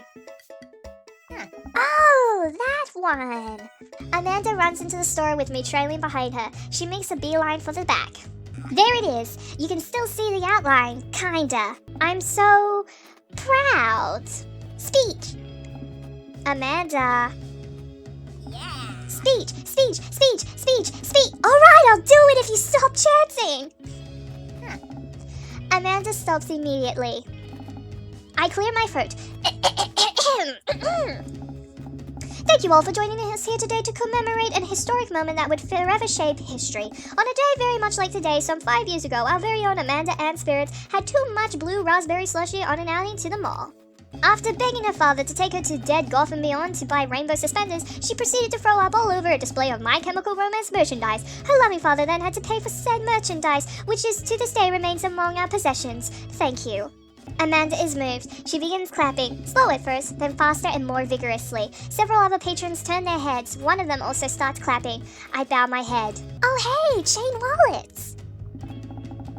While Amanda busies herself looking at band t-shirts, I try to find something of interest to myself. Not much for her dad to look at in a Dead Golf and Beyond. Peruse the band t-shirts, look at ironic mugs, or check the clearance bin for hot deals.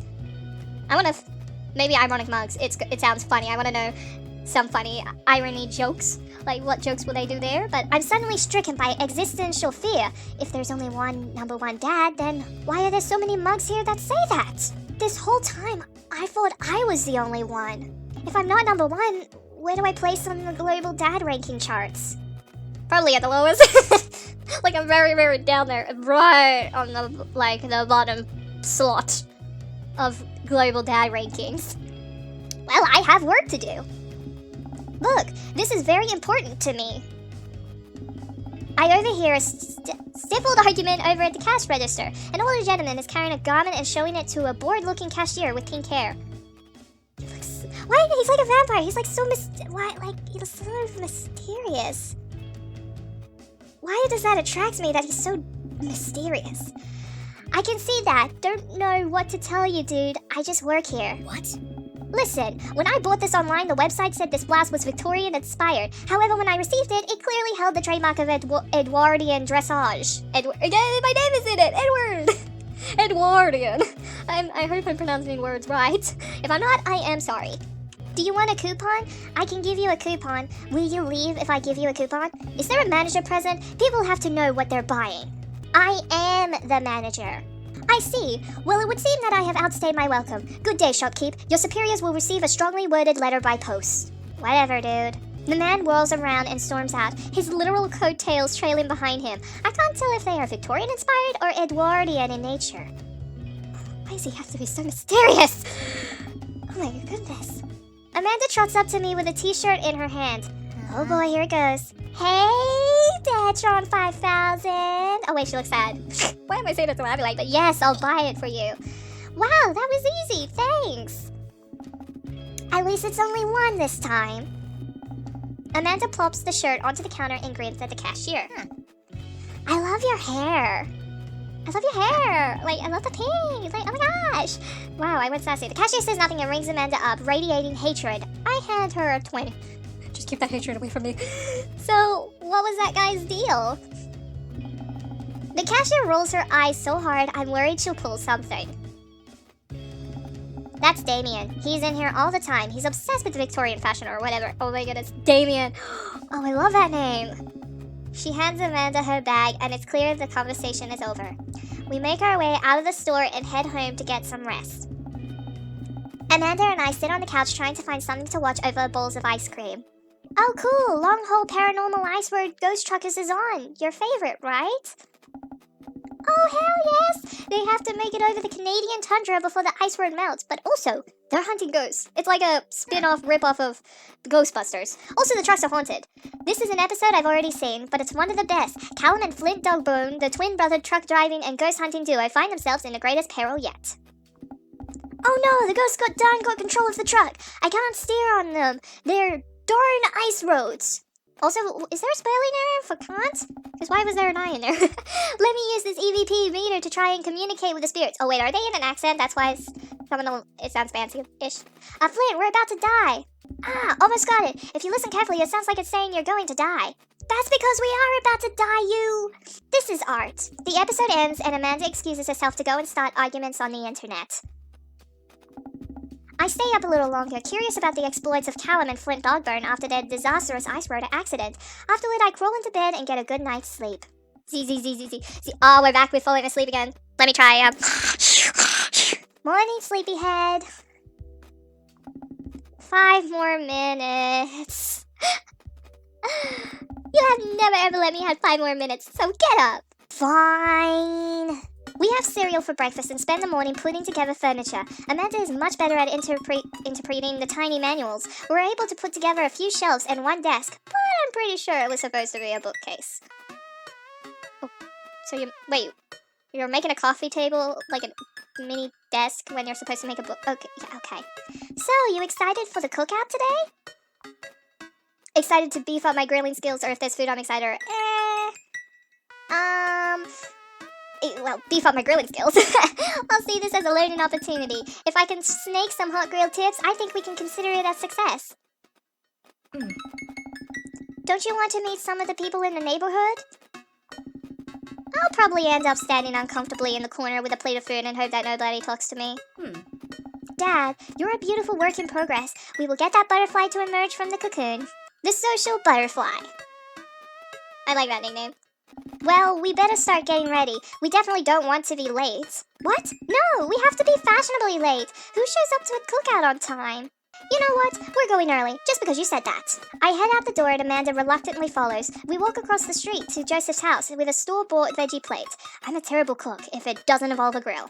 I guess we're not as early as we thought we were. Joseph's backyard is already packed with people and the smell of hot dogs wafts through the air. Small children run through a sprinkler and adults chat in small clusters. I set our veggie plate down on a table next to the other veggie plates. Hey, there's Joseph. I wave to get his attention. The moment he sees us, he jogs over, arms open wide. Or wide open. Why do I picture him going, hey! And arms wide open, but welcome! I'm so glad you two are here. And you brought veggies. Oh. Let me introduce you to my family. Kids, come over here. This is Krish, my eldest. Yeah. Hi. Oh, he looks so grumpy. This is Christian and Christy. They're twins. Twins? Oh. They stare creepily and say nothing. Oh my goodness! They're almost like the twins in The Shining, like where they're all like, come play with us. Just their face just clearly says Shining twins. Also, what's with the C names, like Krish's names? And then of course there's our youngest Krish. Wait, you name your eldest and your youngest the same name? Wait, where is Krish? Maybe Mary put him in his crib. Oh no, it's the woman from the bar the other night. What is she doing here? Well, apparently we found out that the woman at the bar is, I think, the wife of Joseph. Oh, and how could I forget my lovely wife, Mary? Wow. Yeah, I can see her way in bed now, but Joseph pecks her on the cheek. She smiles. Why does a good-looking guy like Joseph have a weird woman like Mary and creepy children? Mary, sweetheart, did you put Krish to bed? I'll have to go look for him. What? You'll have to. Joseph takes a moment and regains his composure. Mary, this is our new neighbor Edward and his daughter Amanda. I'd shake your hand, but I have a glass of wine that I need to tend to. You and glasses of wine. I love her. Of course you do, Amanda.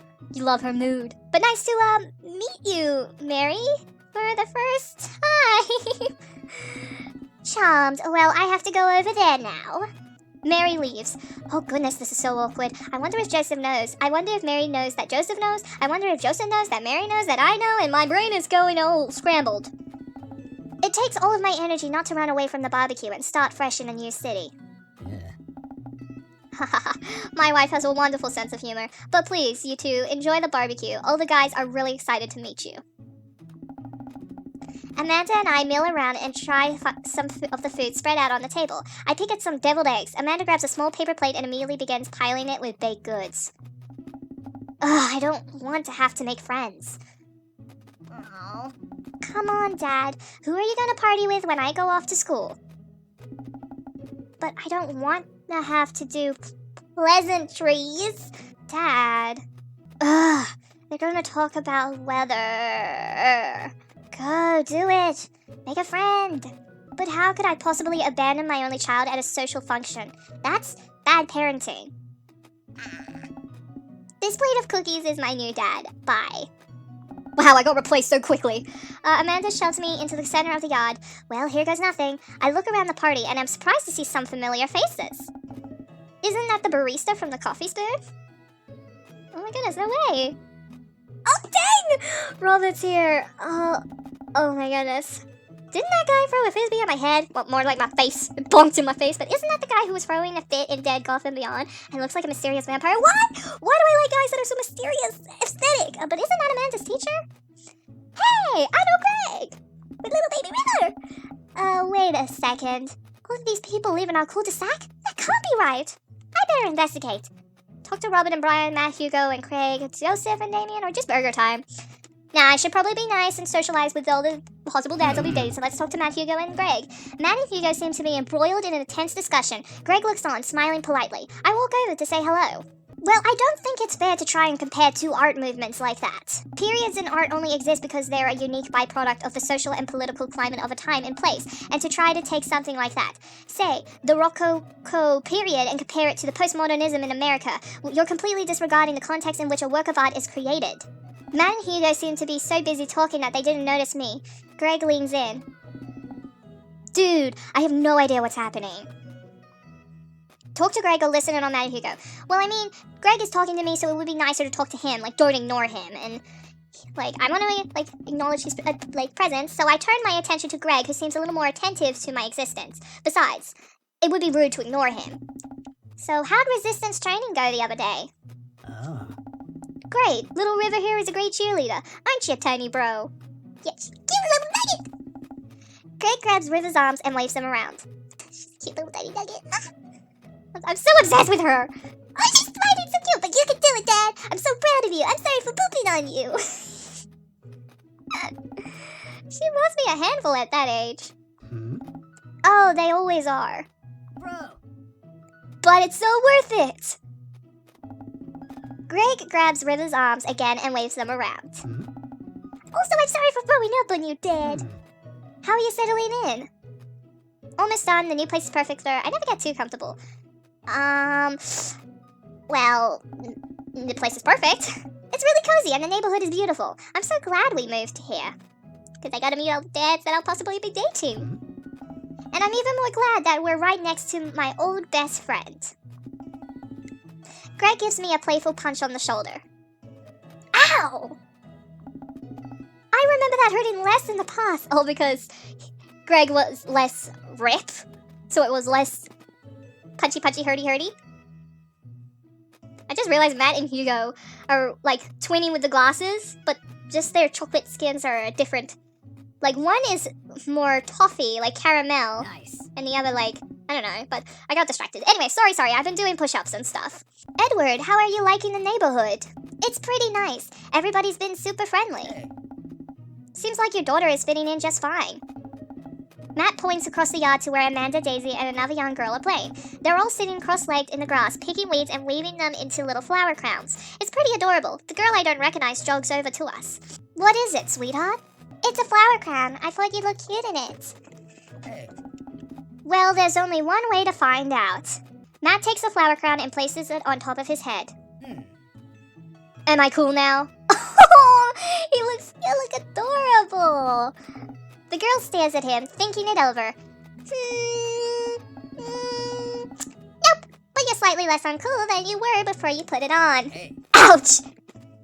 Hey, Edward, this is my daughter. Hello? I'm Carmencita. Amanda comes over with Daisy in tow. Dad, look, I'm making friends. Are you making friends? You better be making friends. Yeah, actually, Amanda, you remember the cool barista from the coffee shop and my old uni friend and your teacher? Oh, hi, Mr. Vega. I didn't realize we were neighbors. Yes. Yeah, I like how the voice actor's like, yes.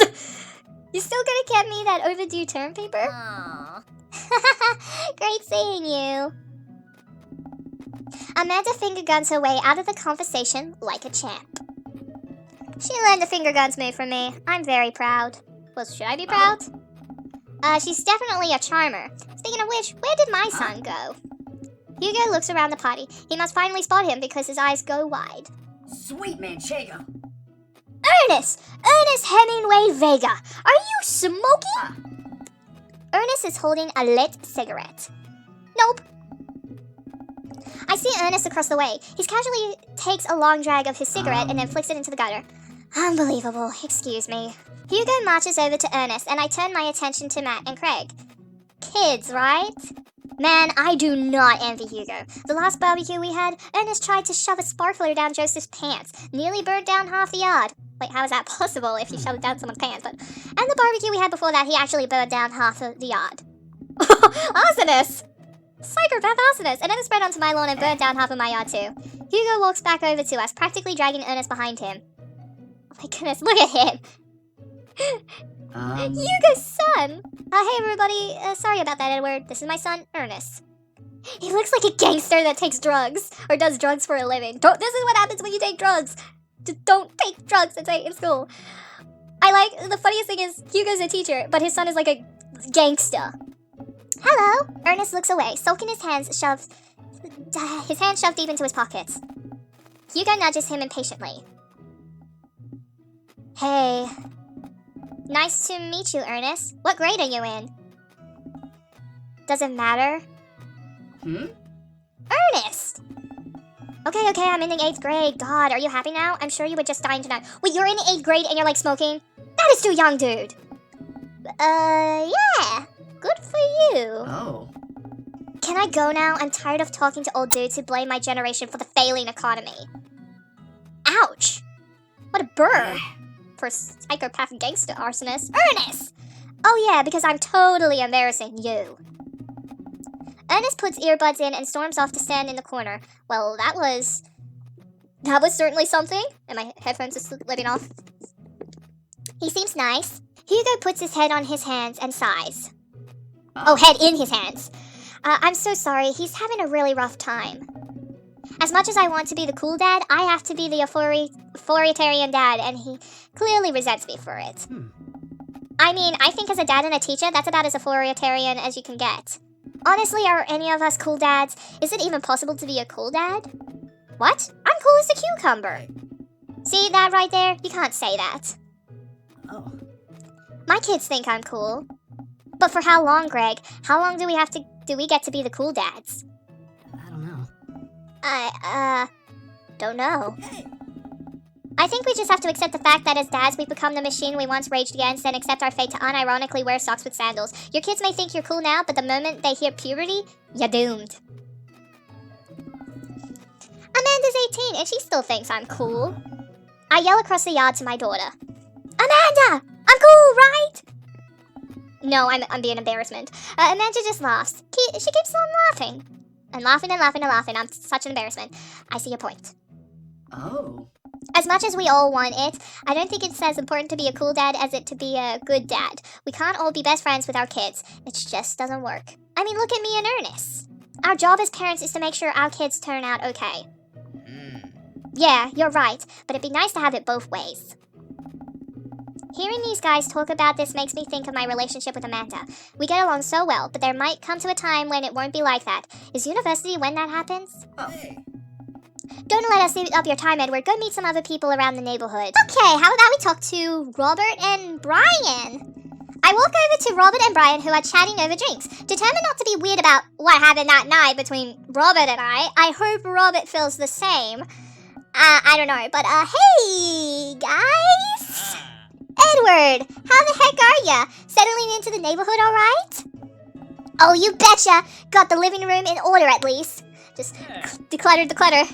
Oh, that's great to hear. I've been doing some living room work as well. Finally got the 50 in there. The game looks great in high def. Oh boy. Edward, have you met Robert yet? Yes, I believe we met briefly. Hey. Who? Robert takes a long sip of whiskey. You are, Robert, you're so mysterious in that way. Robert robotically extends a hand. I shake it as he stares unblinkingly into my eyes. Oh goodness, what does it mean? Like his intense stare? I don't know why it turns me on. How's it going? It's good. Robert focuses on the whiskey he's holding. He takes a long sip, like... Great! Look at my friends becoming friends. Us dads gotta stick together, you know. Us dads? Wait. Oh, I forgot. Oh my goodness. If we're getting to know Robert, Robert's supposed to be a dad? Because if he was us dads, Robert has a kid? Okay, does he have like a son, a daughter? I don't know. We gotta learn more about them. I didn't know you had kids. Robert continues to stare at me. Does this guy ever blink? I mean, if he gives me that intense expression, I don't know. It makes me melt. But yep. I'm surprised him as a dad. He is so smoking young, but that is so cool. Like a rugged, yummy man, a dad? Like, wow! We stand incredibly uncomfortable next to each other. We gotta get off this haunted truck. Oh wait, this is Daisy. Oh no, the ghost locked the doors! Daisy and Amanda run up to us. Thank goodness. Quick, hit the emergency escape button! But trucks don't have emergency escape buttons. Yeah, that's true, they don't. Not in real life, I guess. Then hit the brake, I guess, and then we'll get out of the truck. The imaginary truck. Why was I about to say imagery? Anyway, we're safe from the ghosts, but how will we ever survive this Arctic tundra? Daisy, you might have to eat me. Are you prepared to do that? Oh my goodness, it would be cool, like, them, if they are reenacting, like, an episode or something. I don't know. But I'm prepared to do anything to survive. Look at the smug looks on their faces. They're so bonding. Such besties. That's cold-blooded. I like that. Although I'm not sure I have the materials required to properly cook you. Wait a second. Are you guys playing Long Haul Ice Road Paranormal Ghost Truckers? Like a rip-off spin-off of Ghostbusters, I guess. But, yeah. Amanda and I love that show. I don't know if I said Amanda, but it's the best, especially that episode where Callum hides Flint. Flint retaliates by breaking an ancient cursor and sending the spirit after him. Yeah, it's such quality reality television. Alright, Daisy, I found us a couple of bugs. They're going to make a great meal. Lots of protein. Going to keep us from starving out here in this harsh, icy wasteland. But there's a whole table of food right over there. Daisy, it's a game. We're playing pretend. It's what kids do. Well, I mean, is Amanda really a kid? But little. Wait, how old is Amanda again? I don't know if I consider her a kid or like a young adult, but okay. Amanda gives Daisy a handful of gummy worms from the snack table. They eat them with mock disgust. Let's go find kindling for a fire. Like just... Okay. But not an actual fire. Yeah, because that's dangerous. And plus we're playing pretend. Now you're getting it. Daisy and Amanda run off. Oh, what a cute couple of kids. Wait a minute. What? I turned my attention back to the conversation, but wait. Where did Robert go? Yeah, I was like, well, why is Brian by himself now? I skimmed the party and finally find him in the corner talking to Mary. Does he not want to talk? Man, I've never seen her get along with anyone so quickly. I snap out of my Robert-induced haze. Oh my goodness. After what happened between us, wow. I guess Amanda just sort of has a way with kids. That's kind of amazing. Daisy doesn't really get along with kids her age. Wow. Is it because she's like a smart person and no one likes a smart nerd? It's nice that he's not trying to one-up me this time. Maybe we can have a regular friendship after all. Really? She just kind of keeps to herself. Her teachers say she spends every recess in the library. I think the other kids are intimidated by her intelligence. Yeah, that's the thing. No one likes a very smart person because they feel threatened. But there it is. I wouldn't worry much about it. Amanda was shy at Daisy's age too. She used to have a habit of crawling under tables and crying every time we took her to a restaurant. Why do I want to picture that right now, like her throwing a fit? She bit people too. Okay, Amanda, you savage! Oh, kids, right? I think my kid is mentally insane, but you gotta love him. You're required to by law.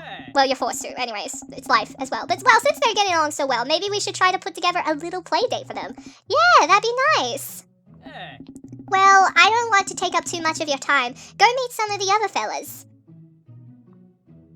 Well, the only fellas I have left is Joseph and Damien, before it's burger time. But I spot Joseph chatting with a guy from Dead Goth and Beyond by the grill. I wonder what they're talking about. I walk over to them. Join in their conversation. So I'm curious, can you walk me through why you had your house painted black? Yeah, why you had it painted black? Wouldn't that be sweaty in the summer? Where do I even start? The house stays warmer in the winter, it provides an artistic contrast to the rest of the neighborhood, and it complements the crimson interior perfectly. That's kind of smart, but it's definitely an interesting choice. Oh, thank you. I'm very proud of my abode. Edward, I was just having a conversation with Damien here about his aesthetic design decision. I like how he says aesthetic. But Damien regards me up and down with a warm but critical eye. How do you do? I don't believe I've had the pleasure. Damien, you're so mysterious. What are you saying? Like what? I think I saw you in Dead Goth and Beyond the other day. You were so mysterious. You're like a vampire. Why are you so attractive to me? But Damien's face turns red. Oh, I must apologize for my behavior on that day. You see, I take the goth lifestyle very seriously, and to be caught in a ruse by such a corporation as Dead Goth and Beyond was profoundly frustrating indeed. Why do you have to say it so, like, it's almost so poetic? Why? Why do I like that? I hope you know that while my anger may have been justified, it was no such way for a gentleman to act.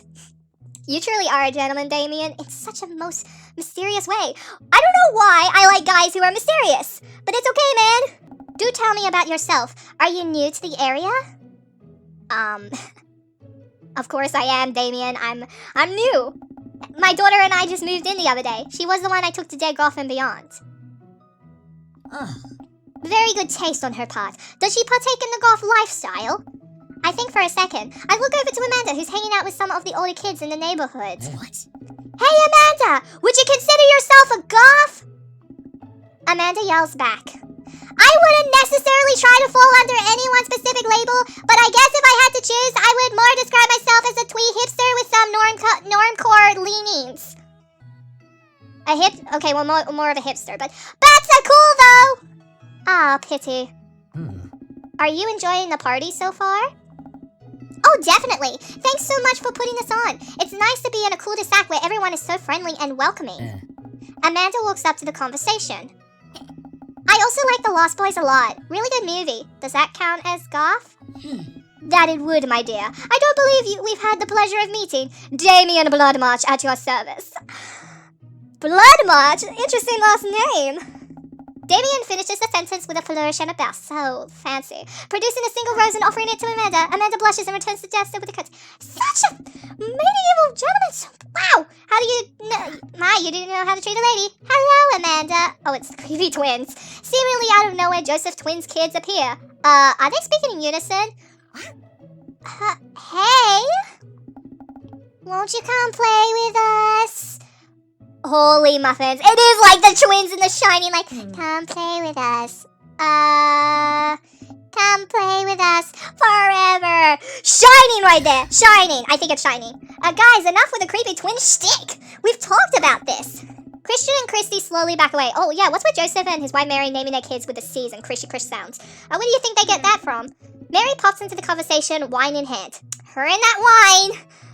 Like, isn't she supposed to be Christian? She's drinking a lot of Jesus blood. I don't know. Mary takes a long sip of the wine. I think I might have taped over a VeggieTales VHS with The Shining. Who knows? I knew it! I kinda knew it had to be Shining with the creepy twins. But she takes another sip of her wine. Where's Krish? Why does Mary always take sips within conversation? But wasn't he with you? You had him a moment ago. He's probably stuffing dirt in his mouth. He'll be alright. Toddlers are pretty resilient. Well, you shouldn't play. You can't do that. Mary tips her glass to me. Ain't my first time to the rodeo. Yeah, I know. How many kids do you have again? It's my fourth. Yeah, fourth. I'm impressed you keep a good figure. After all, there's 4 kids. I have squeezed for a little sweetheart. Would you do me a favor and please find Krish? That would be great. Wait, do they have 2 kids named Krish? I don't know. I don't pay attention to the kids' names because I'm mostly focusing on the dads because that's the more important thing to this story. But, I don't know if Joseph can see that Mary has a wine addict problem. Unless she's just saying like, oh, I'm drinking lots of Jesus blood. I'm sure he's fine. Mary. Okay, jeez. Yeah, I think Mary has a problem. But Mary finishes her wine and wanders off. Hopefully to be the best mother to her 4th. Because, seriously. You did... Okay, I'm going overboard. But Dad, can we go now? Lucian, have I introduced you to Edward yet? Hey, it's that punk from Amanda's school. I remember you. Oh yeah, he sent us on a goose chase. Oh, whatever. That's no way for a young man to speak to his elders. Be polite. Damien, you think I'm an elder? Lucian bows. Whatever, sir. Lucian bows again. Mr. Christiansen, may I have a veggie burger, sir? Wait, Christiansen? That's his last name, really? Coming right up, bud. Are you a vegetarian? Yep. Make that 2 veggie burgers. Did you know that some people in the Victorian era were vegetarians? They described carnivores type people as blood lepers. Lepers or lapers? Dad, that's really interesting, Damien. Joseph turns to the grill. Just a hint of tattoo peeks out from underneath his sleeve. I can't believe I didn't notice it before. It looks like the bottom of an anchor. Wait, has he been a sailor in his youth? Because if you have an anchor, doesn't that mean you joined like a navy or something? But whoa, is that a tattoo? Yep, I wasn't always a youth pastor, you know? Were you like a sailor or in the navy? But that's so cool. Want to see mine? What? Lucian pulls back some rubber bracelets, revealing a lopsided 666 in black ink. Oh, I can kind of see it on his hand, right, like on his avatar, but 666, that's demon numbers. You're calling hell. You're calling Satan. You're the spawn of evil. My buddy gave me a stick and poke tattoo last week. I think it's healing up pretty good. black ink and hell numbers? He's corrupt. Lucian! We'll talk about this later.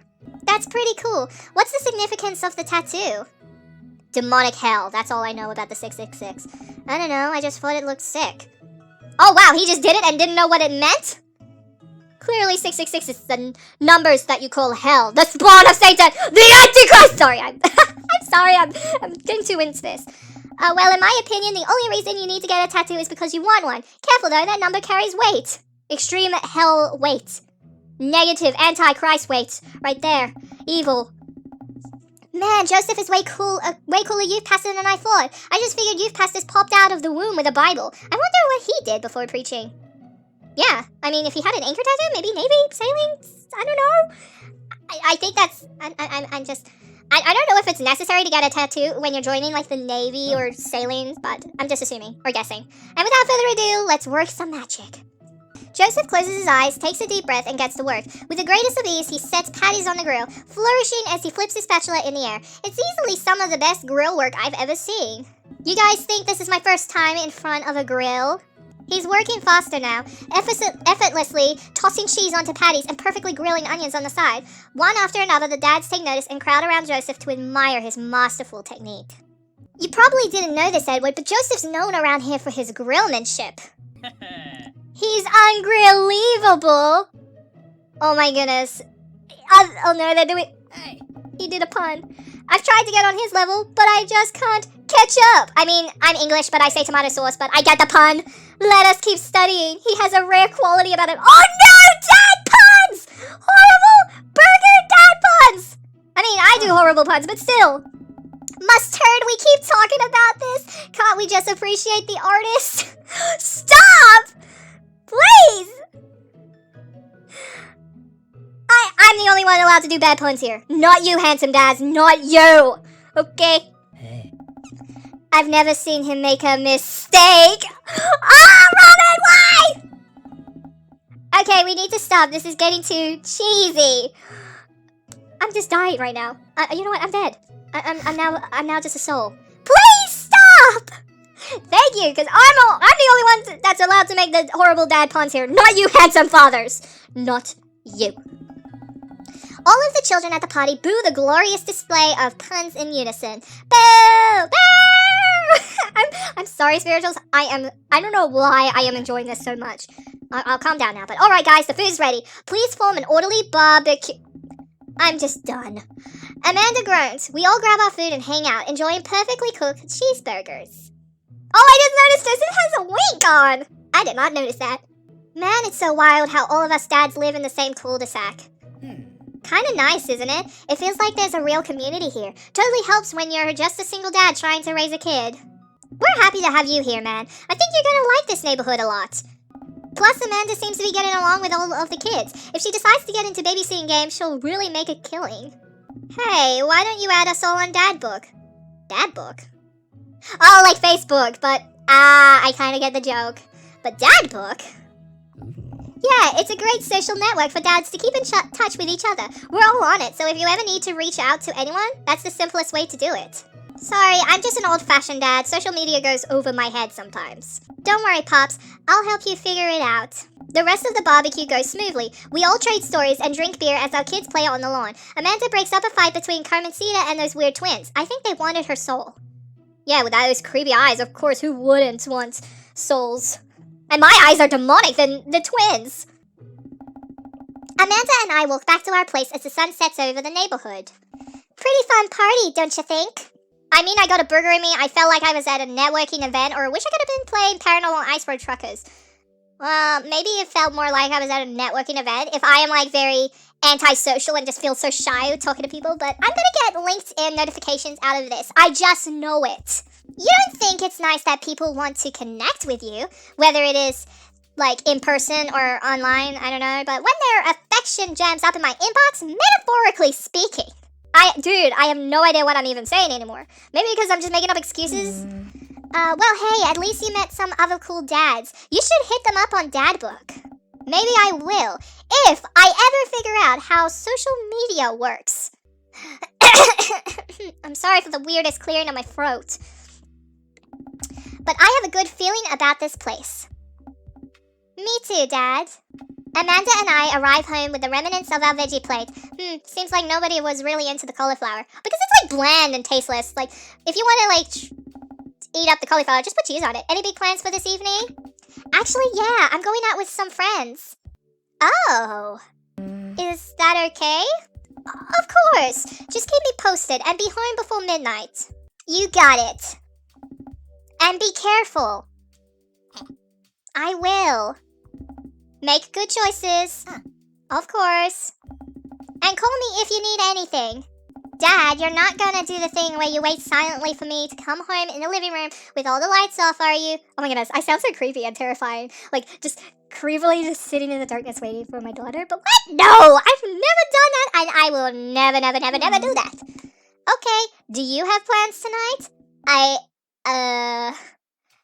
Oh yeah, I didn't really come up with plans. Oops. My plans were kinda to eat ice cream and watch TV with Amanda, but I'll find something to do. I'm gonna work on some stuff, see how long I can sleep for, or throw a party. How about just work on some stuff? Oh, you know, dad stuff. No daughters allowed, you know, I'm just relaxing tonight. Have fun, okay? Great, see you later.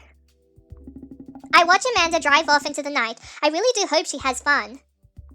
I plop down in front of the TV and turn on some wine and dine mastermind with celebrity chef Gavin Chapman. Looks like Gavin's making a roasted rack of lamb with rosemary mashed potatoes. Ooh, that sounds so yummy! I'd love to be able to cook like that, although I think if I was actually good at cooking, I'd use my powers for evil. Like, I just making bacon latkes all day instead of any food or real nutritional substance. Man, Gavin Chapman just caught that thing on fire, but he meant to do it. What a professional! I lose track of time as I blaze through several episodes of Wine and Dine Mastermind and also one episode of some cooking show called Meet Hell. I'm not even sure what that one was about. It was just a lot of yelling. I glance at my watch. Man, it's almost midnight. I should check in with Amanda. I send a text. Hey kiddo, you good? I wander into the kitchen as I wait for a reply. Amanda's phone is almost always in her hand, so I'm sure she'll respond soon, unless she's driving home now, in which case I hope she doesn't respond soon because I definitely taught her better than to text and drive. I reach into the freezer and grab an ice cream sandwich. It's a little late for this, but I think I earned it after a long day of socializing. Oh, I mean, if I was antisocial and never talked to anyone other than my kid, then, I mean, that's a good improvement. I check my watch again, and then my phone. Nothing yet. Okay, see, now I'm worried. Do I call her? Do I call the police? The cops? But no, it's too soon for that. I'll just send her a gentle reminder text. What's up? I thought he was going to do the complete opposite of that as, like, the joke, but okay. Half an hour passes. Now I'm really worried. The episode of Gavin Chapman's Meat Hell are not only not assuaging my anxiety, but possibly exacerbating it all with the yelling. So I keep pacing around the house, waiting for her to come back. Wait, assuaging and I hope I'm pronouncing the words right, okay?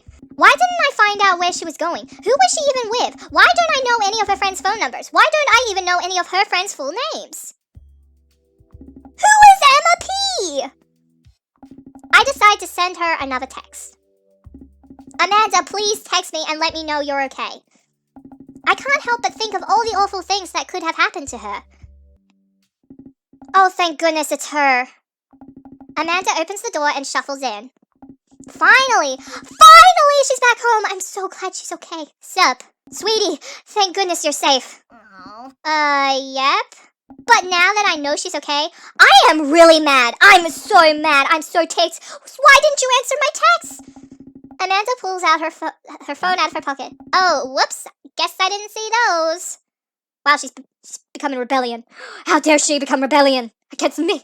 She starts to walk to her room. Amanda Ann! Whoa, we're pulling out the middle name now? Amanda, you came home an hour and a half after your curfew and you didn't respond to any of my texts. You really freaked me out. I was about to call the cops.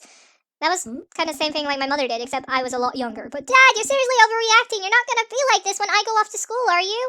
I don't like your attitude. I have a right to be concerned, or I was scared. No, I have the right to be concerned. You're my only daughter. Of course I would worry about you. Well, I can't give you a play-by-play of everything I do all the time. I'm 18. You shouldn't even be giving me a curfew in the first place. Oh, now I know how old she is. Yeah, 18. That's kind of the age in between. Oh, yeah, young adult. She's young adult. Not really kid, but okay. I sit down on the couch and put my head in my hands. I feel very tired all of a sudden. You really scared me. Just, please don't do that again. All right. I'm gonna go to bed now. Amanda closes the door to her room and I head to mine. Is this my bedroom? Wow. Nice. Jeez. As I'm falling asleep, one thing she said keeps me echoing in my mind. You're not gonna be like this when I go off to school, are you? I definitely didn't sleep well last night. I brewed some strong coffee and make some scrambled eggs for Amanda as a peace offering. She eventually wanders into the kitchen. Hey, I thought about what you said last night. I'm getting my pronunciation confused now. I should have texted you. I said I was going to do it and I didn't. I honestly just didn't even think about it.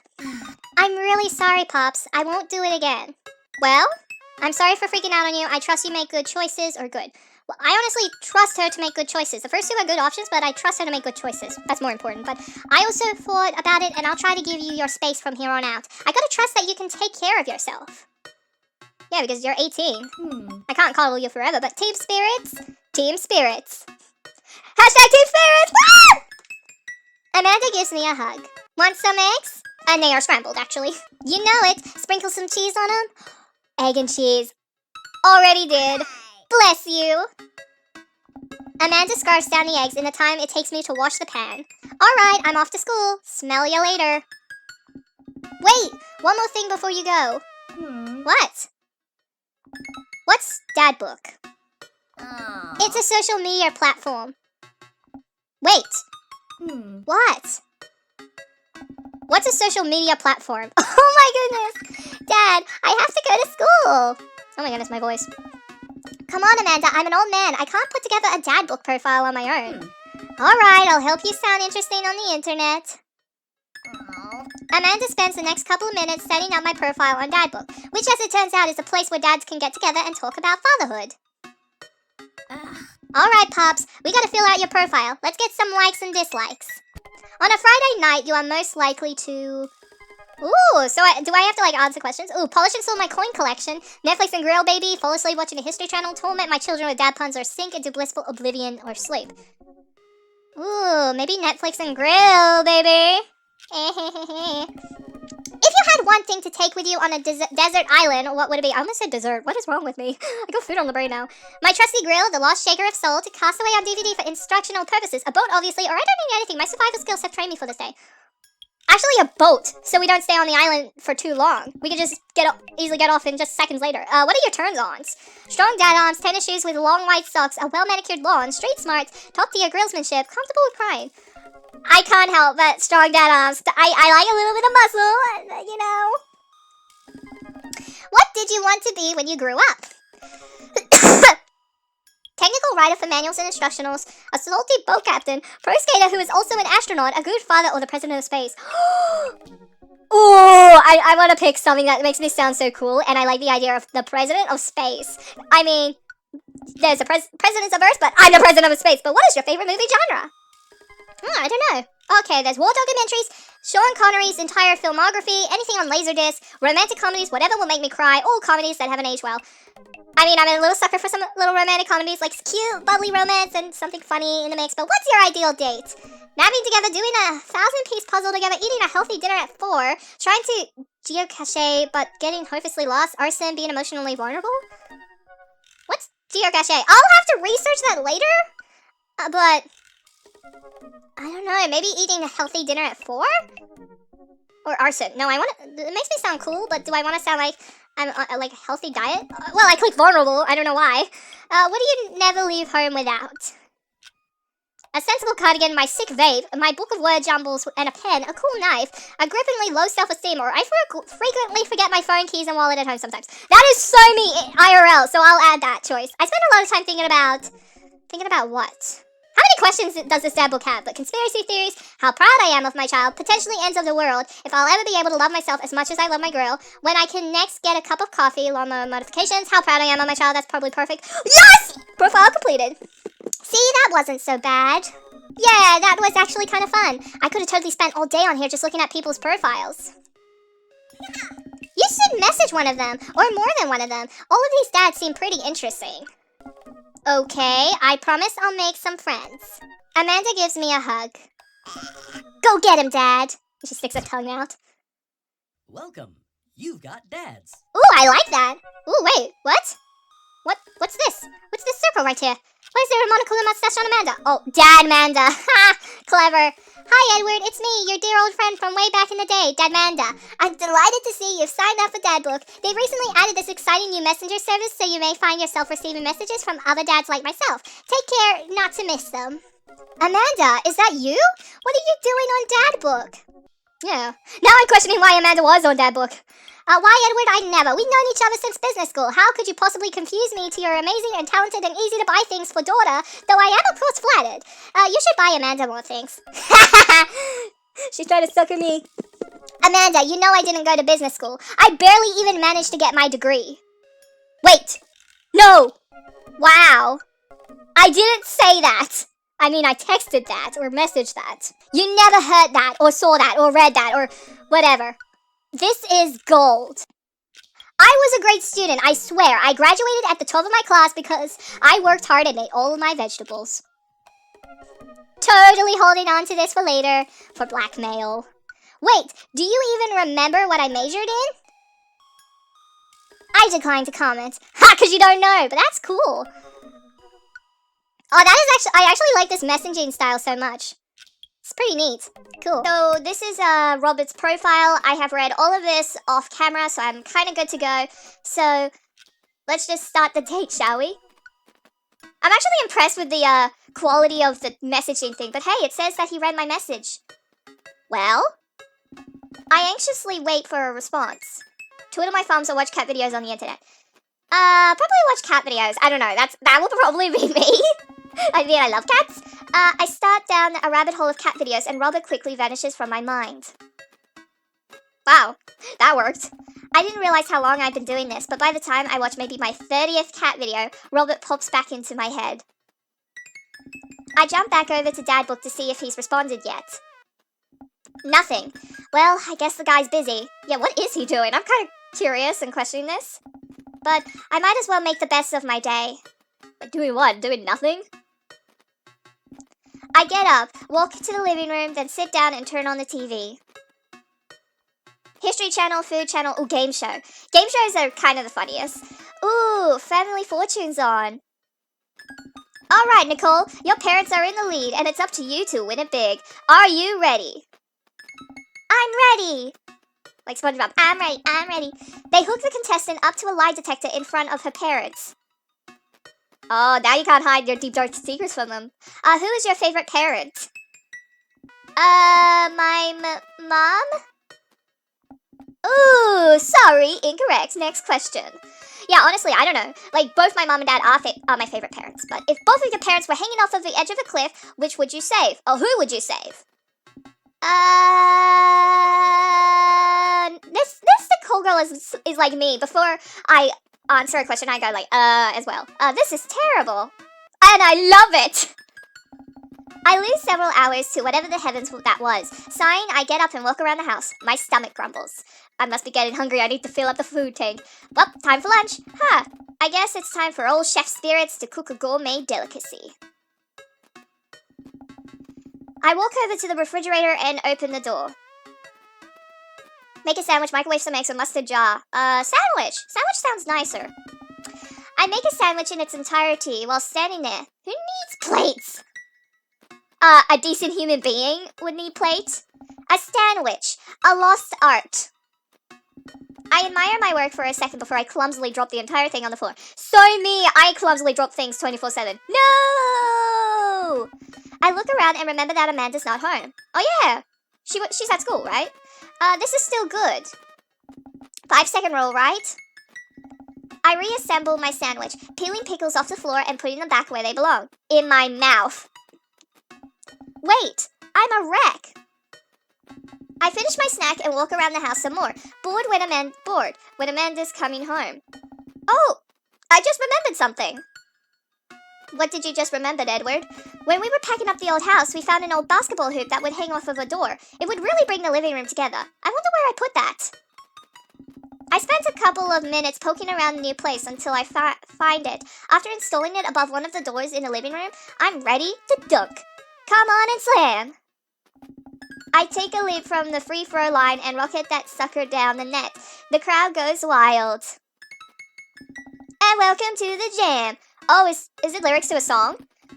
I pull up from the 3-point line, breaking ankles and sinking a fadeaway. And I forgot the rest of the words to this song. It is a song. I'm trying to sing a song. No, look behind the back shot, hook shot, everyone's on their feet. Something, something, Space Jam. Dad? I turn around to see Amanda standing in the doorway. Her eyes are a little puffy, almost as if she had been crying. Yeah, I can kind of see it. I can kind of see the puffy eyes.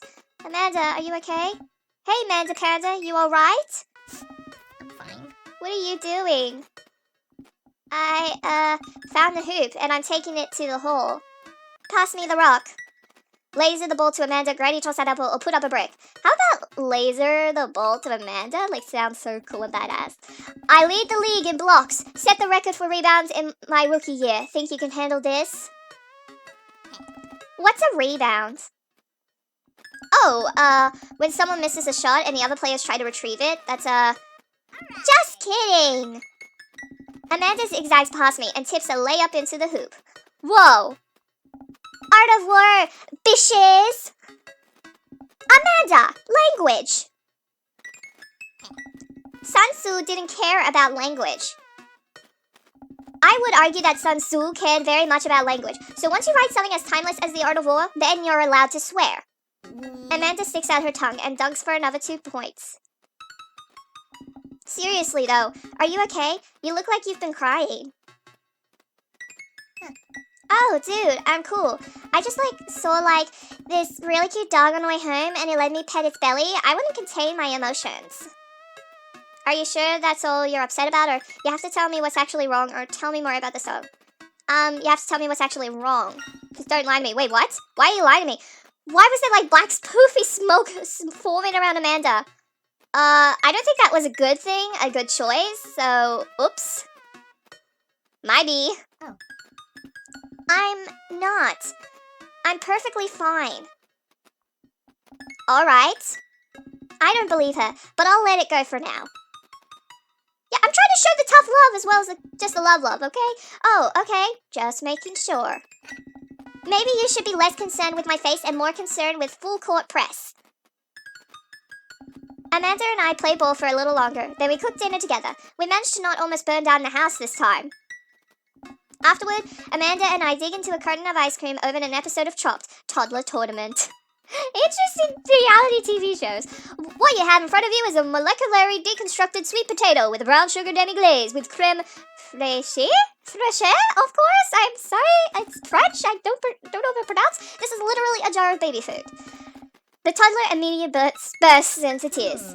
Are we bad people for watching this? Yes. After a few more episodes, Amanda goes to bed. I check my computer one last time. Still nothing from Robert. But it says he read my message. Is he ignoring me? I mean, it was weird a little at the cookout. He didn't bother talking to me. I eventually climbed into bed to get some rest, but I just can't stop wondering why Robert won't message me back. Drink a full glass of water in the morning to help wake up. Oh, wait, what? What? Date complete? Why did I say dad? Wait, what? I'm intrigued. C?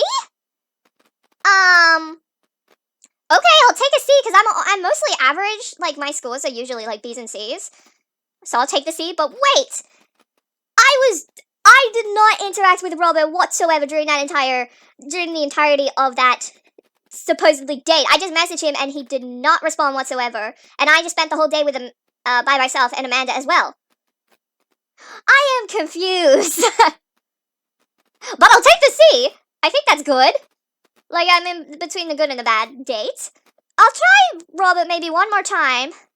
And then if it's still as what I just witnessed, zero interaction with him, then I'll try and do Damien, okay? While I'm doing my afternoon word jumbles, I hear the mail truck pull through the cul-de-sac. I wonder if we got any coupons today. The nice mail person slides a couple letters and a large yellow envelope through the slot. It takes a couple of tries for them to get it in. How big and thick is that envelope? Because I'm like, hey, my coupons! I take a closer look at the large yellow envelope. I lightly knock on Amanda's door. She probably has headphones on. Amanda? She yells through the door. What? I have something for you. I'm kind of busy right now. Can you come back later? Okay, just thought you want this big old envelope we got from HIA. Or HIA. Immediately, Amanda pushes her door open. Horn Institute for the Arts? I mean, if you're busy, I can come back. Father, please. Okay, can you stop shouting? I hand her the envelope, which she tears open with her teeth. Oh, I just realized her room looks nice. That's probably bad for your teeth. My teeth are already ruined, so I don't care. She doesn't seem to hear me and spits out a piece of envelope. She pulls out a letter and unfolds it. And? The suspense is killing me. This is her dream school. Amanda's face is unreadable. I can't believe this. Oh, honey, it's okay if you didn't. I got in! Oh! I got in! Amanda tosses the letter aside and gives me a big hug. Congrats, sweetie. That's amazing. I'm so proud of you. She pulls away and looks at the letter again. Oh my goodness, I really can't believe I got in. Well, of course you got in. You're a great student. You nailed that interview, and your photography is incredible. Wait, Dad. I know this one's really expensive, and it's so far away. I think for a moment. HIA was one of the more expensive schools that Amanda applied to, but I know she's had her heart set on it for the longest time. It'll be tough, but we're gonna make it work. Really? Of course. Amanda hugs me again. Thanks, Dad. Okay, sweetie, we're celebrating tonight. Dinner, your choice, wherever you want. Wherever? Amanda and I walk along the bayside, tearing into our foil-wrapped burritos from a nearby food truck. The quality in the view looks so good. I'm actually impressed, Amanda. Good choice. You could have chosen anywhere in Maple Bay. Cost was not a determining factor. Dad, please, you know I'm a simple gal. Just give me a Rito with a view. I can't say I'm mad. Amanda and I sit on a patch of grass and watch ships sail lazily through the bay. And the dorms are right near a bunch of cafes, and there are all these galleries nearby, and there's a discount if you bring your student ID, and... Amanda, slow down. You're gonna choke on your burrito. I know, I'm just excited. Did I mention that students get their own studio space once they're seniors, and we get all the professional photo editing software for free? It's nice to see Amanda so enthusiastic about HIA, but I just wish she wouldn't do it between bites of her burrito. I thought I told her to chew with her mouth closed. I wonder who my roommate's gonna be. You take a survey online and they match you with someone with a similar major and interest. I bet we're gonna be best friends. Greg and I were. A good roommate can be a lifelong friend. But don't even get me started on bad roommates. Oh no. I'm just kidding. We didn't have a bad roommate. Our only other roommate was a puppy that Greg brought home one night. We spent a semester fabricating a story about our new foreign exchange student who had a really bad cough that sounded exactly like a dog's bark. Question, did I manage to get away with that? Like the puppy as an exchange student? Like did Greg and I don't know if Greg and I got caught about that. But, okay. Carl ruled! Oh, is that the puppy's name, Carl? Oh! They let you have animals in the dorms? If you get a note saying you need one, I bet I could forge one. I think I'd get a rabbit, or maybe a snake, or maybe both. Would the snake get a rabbit, though? Oh boy, I think I'll leave all that up to you. She's so excited. I don't want to disappoint her, but I need to be real for a second. So, you know I had that talk with Mr. Vega. He didn't tell you about the dumpster fire, did he? Wait, dumpster fire? Amanda, what? What did you do? And no. Look, I don't want to put you put a damper on the good news, but I need you to knock it out of the park these last few months of school, okay? If you really want to go to Horns, we need that scholarship money. I know you can do it. Okay. I promise I'll try harder. I pat her on the back. Think you can handle a 14-hour drive to come home for the holidays? There's going to be some treacherous ice roads to cross. And don't even get me started on the paranormal occurrences. Well, it'll be worth it if I get to see you. Aw, my eyes immediately well up with tears. Oh, Dad, don't cry. Sorry, I'm just very, very proud of you. You're all grown up now, and you're such a good person. I hope you know how important you are to me. Dad, stop. You're gonna make me cry too. It's too late, honey. It's happening. Dad, I can't get tears in my burrito. It's gonna make it taste sad. I pull Amanda in for a hug and kiss her on the forehead. Love you, kiddo. Love you too, Pops. You got dads. Ooh, what's this? Oh, it's me. Edward, listen. This is you from the past. Wait, what? Me from the past? Whoa, how'd this happen? That is so freaky. It must be my soul powers. I figure you're trying to reply to this because I know myself, but this is an automated message from you earlier this morning when it was socially unacceptable to go out and buy ice cream. I forgot I did that. I forgot how I did that as well. The future is amazing. Listen, life is short and ice cream should always be acceptable, but unfortunately, this isn't the society we live in. And it's less the society we live in and more me projecting my own anxiety about being judged onto others. But you know what I mean.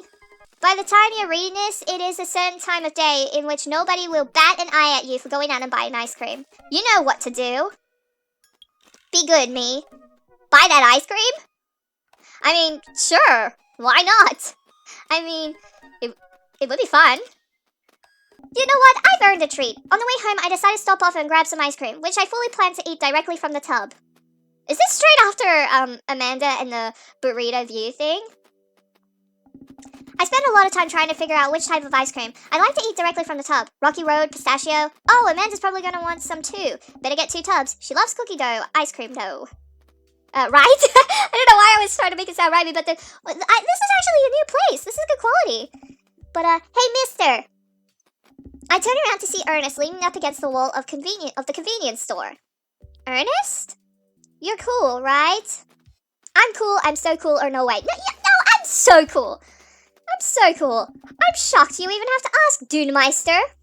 Oh my goodness, I asked the wrong person. Could you just help me out? Help you out? There's no fire involved, is there? Just clouds. So if I give you $20, will you buy me e-liquid? Ernest, what's e-liquid? Yeah, I'm kind of questioning that myself. Isn't like e-liquid some type of alcoholic drink? Isn't he a minor? It's like a Gatorade, you know, electrolyte liquid. I get it myself, but I'm banned from here for trying to run a grift on the cashier. A classic fiddle game, you know the deal. Oh, if you're talking about balanced electrolytes, then I got you, little buddy. And I didn't know you played the fiddle. Just ask the clerk for Blue Grand Raz Apple Vortex. He'll know what it is. I pick up a tub of pistachio ice cream for myself and a tub of cookie dough for Amanda. I search around for some blue Grayson Void Starer, but can't seem to find any. I turn to the cashier. Say, where's your finest e-liquid? Behind the counter. You got an ID? First of all, my daughter is older than you. Second of all, I'm flattered. I switched shampoo recently. Is that taking some years off? Look, you need to be 21 to buy vape juice. Wait, so the e-liquid's like the vape juice? Your hair doesn't look a day over 20. Wait a minute. Are you just trying to butter me up to get me to buy more ice cream? Because it's working. Wow, yeah, that would be me, and I'm like Homer Simpson. I glance outside and spot Ernest staring at me. Double wait a minute. Wait. Oh, wait, so you're telling me that e-liquid is not a sports drink? It's for vaping. Ernest is watching us intently through the window. I better go give that kid a piece of my mind, and I'm gonna have to research e-liquid later. I see. Okay, look, I'm gonna pretend that you didn't try to trick me into buying you the old Bathormet's cough syrup and then go inside here to purchase my ice cream. I won't tell your dad if you promise to scram. And stop vaping! You'll get popcorn lung. What if I give you 25? Go home, Ernest. As I'm walking back inside, Ernest calls after me. You can get popcorn lung from microwave popcorn, you know. I no longer trust this child, but the mere motion strikes fear into my heart. Oh, notion. Bleh. I go back inside to complete my purchase with the good cashier. Thank you, kind sir, for your time and generous hair compliments. You got it, bub. I glance out the window while to see Ernest still outside. Looks like he's talking to some other poor sap. Guess I should go outside and save this other guy some grief. Wait a second. That's definitely a cop. Oh boy. I grab my tubs of ice cream and bolt outside. Ernest is already face down on the hood of a squad car. Oh, he's in trouble. Ernest, did you seriously just try to get a cop to buy you e-liquid? Do you know this kid? I'm friends with his dad. My daughter goes to school with him or never met him in my life. Well, I can be honest and say that I know his dad. I've become friends with him. We live in the same cul-de-sac. I know his dad. Listen, he is a good kid, and I'm this boy's father. Who said that? I turned around to see Robert walking up the street and toward the convenience store. Hello, Robert! Ernest, what are you doing? I want a lawyer.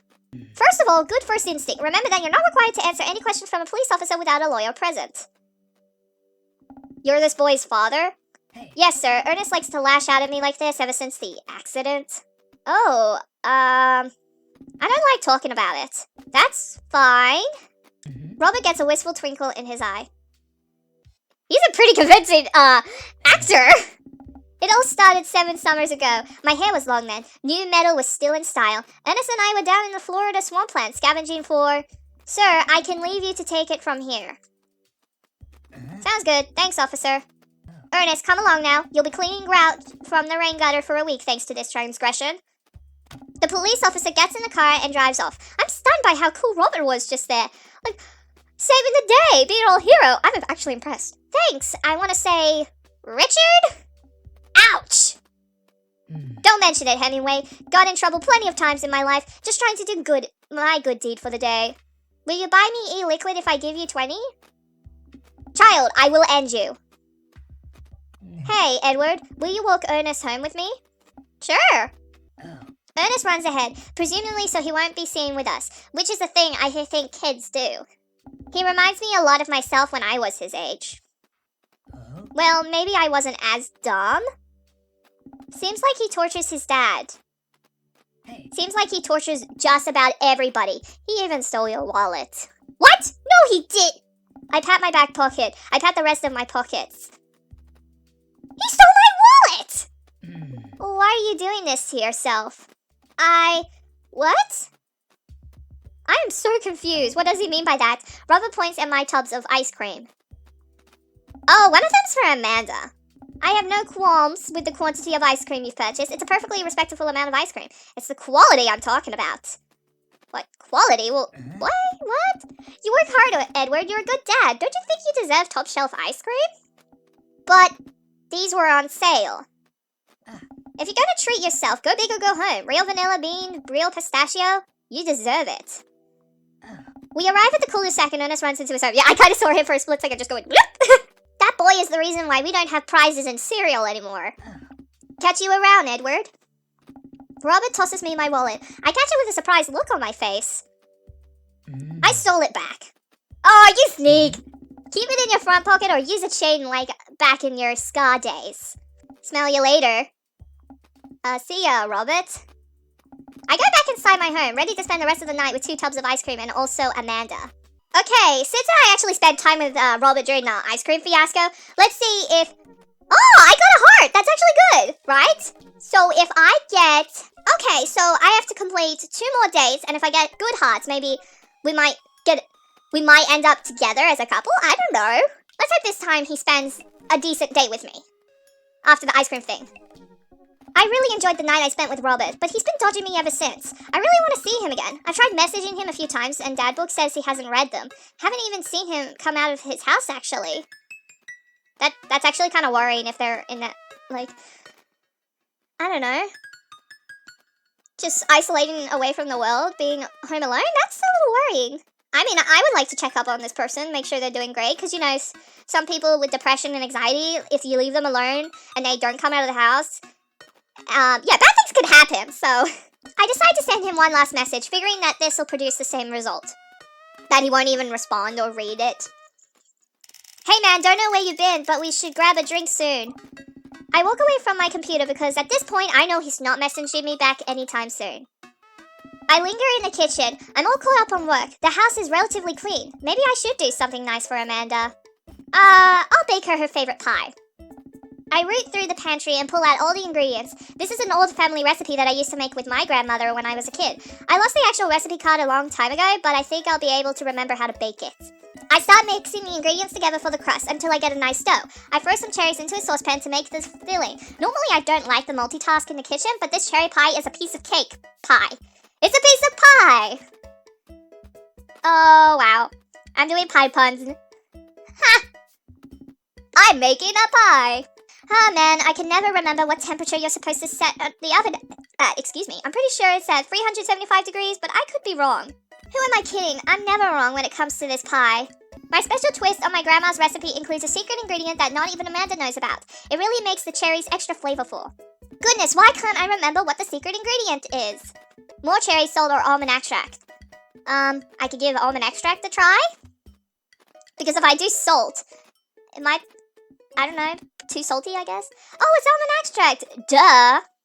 Oops, I accidentally poured a little too much in. Way too much in. I'm sure it's fine. Bacon is an art, and some of the most beautiful art is made from mistakes. Yeah, if I kind of picked sugar and I accidentally did that stunt, then it's gonna get too salty.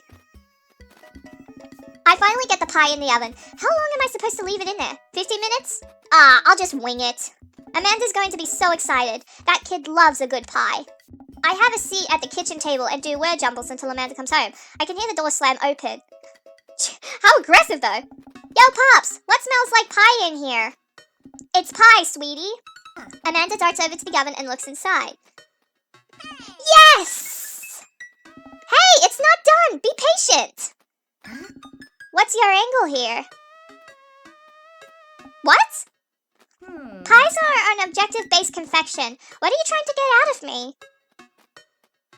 Fine, you call me nothing, or I've been leading a double life. Well, the cat's out of the bag. I was hoping to butter you up so that you would take me shopping later. Maybe buy me a new tool set? Classic role reversal. I respect that. I wait a few more minutes before taking the pie out of the oven. I set it on the rack to cool and got it so Amanda doesn't dig into it before it's ready. Huh? What? Does it look kind of weird to you? Oh, that's just me taking artistic license on what cherry pie means to me emotionally. I'm just saying this because, you know, it seems like you might have baked this pie incorrectly. And you're currently right now trying to pass it off as a good thing. It's art, sweetie. Was it art when you accidentally baked a whole uncracked egg into the center of my 12th birthday cake? Well, Was it art when you tried to make brownies and accidentally created chlorine gas? Well, that's a bit of an exaggeration. Was it art when you... Just eat the pie, Panda! I cut us a few slices and we sit down to eat. The cherry filling oozes out of the sides and the buttery crust glistens. I watch as Amanda takes a bite. Ugh! What's wrong? Is it not good? Amanda winces and fans her mouth. No, I just burned the heck out of the roof of my mouth. This pie is amazing. Sorry for doubting you. I breathe a sigh of relief and take a bite. She's right. The pie is pretty incredible, as it always is. I'm really proud of you for making a pie without burning the new house down. I got a few dad tricks up my dad's sleeve. Maybe fathers aren't as bumbling and stupid as the media make us out to be. Maybe we as a society should have a little more respect for fathers as a whole. Wow, am I philosophical, whatever it's pronounced. But Dad, your sleeve is on fire! I run to the sink and put myself out. Pride will be my undoing. Amanda and I clean up the kitchen and play a little more living room hoops before she retreats to her room to do homework. I go back to my word jumbles. Hey, this one spells cat! The rest of the evening trickles by. We eat dinner. I help Amanda with one of her scholarship applications, and we both start getting ready for bed. I decide to check Dad book for one last time before I climb into the bed. Still nothing from Robert. Hope he's okay. I turn out the lights and lie down. Hey. Oh, he finally responds. Edward, hey. Hey, Edward, come hang out with me. What is that? I was just on the verge of falling asleep. I climb out of bed and try to identify the source of the dinging. My computer screen illuminates the dark room. I walk over to it, ready to turn it off, when I notice what's happening on screen. Is that a wiki face? That's not exactly subtle, but is it a little tease? The wiki thing is a tease, but, I mean, I did have fun with him the other night. Wait, what? But, okay, winky face. I'll be right over. You gonna kick me out this time? Maybe. Hurry up. Oh, gosh darn it. I think I might know what we mean by other night. Minus the ice cream fiasco, but I reluctantly throw on a jacket and head outside. When I get to Robert's place, the door is already unlocked. As much as I feel like hooking up with Robert again is maybe not the best idea. That's a problem for tomorrow, Edward. Hey! Hey. So, how are things? This is so awkward, but Robert stares at me. Hey. I know you're not here for small talk. I shrug. Yeah, you got me. Robert closes the gap between us and whispers a series of increasingly filthy things in my ear as he backs me into his room. Okay, I'm not gonna try and wig out and fangirl like a crazy weirdo. I'm gonna keep my calm and cool and composure, okay? If you have not seen what happened when Robert and I hooked up the first time, okay? So, all his dates mostly gonna be us just straight up hooking up, but I'm starting to think maybe this was a good idea after all. Hey, Robert nudges me awake. Oh, hey, are you kicking me out? Kicking is a strong word. It's more like a gentle, friendly push. Gentle and friendly are not words I would ever use to describe Robert. Was it rough? Okay. I set up and stretch. Oh goodness, I'm so sore. I haven't had hickeys like this since university. Jeez. I'm not doing this again if you're just gonna force me to leave. Yeah. You'll say that next time too. Yes, you got me. You're just...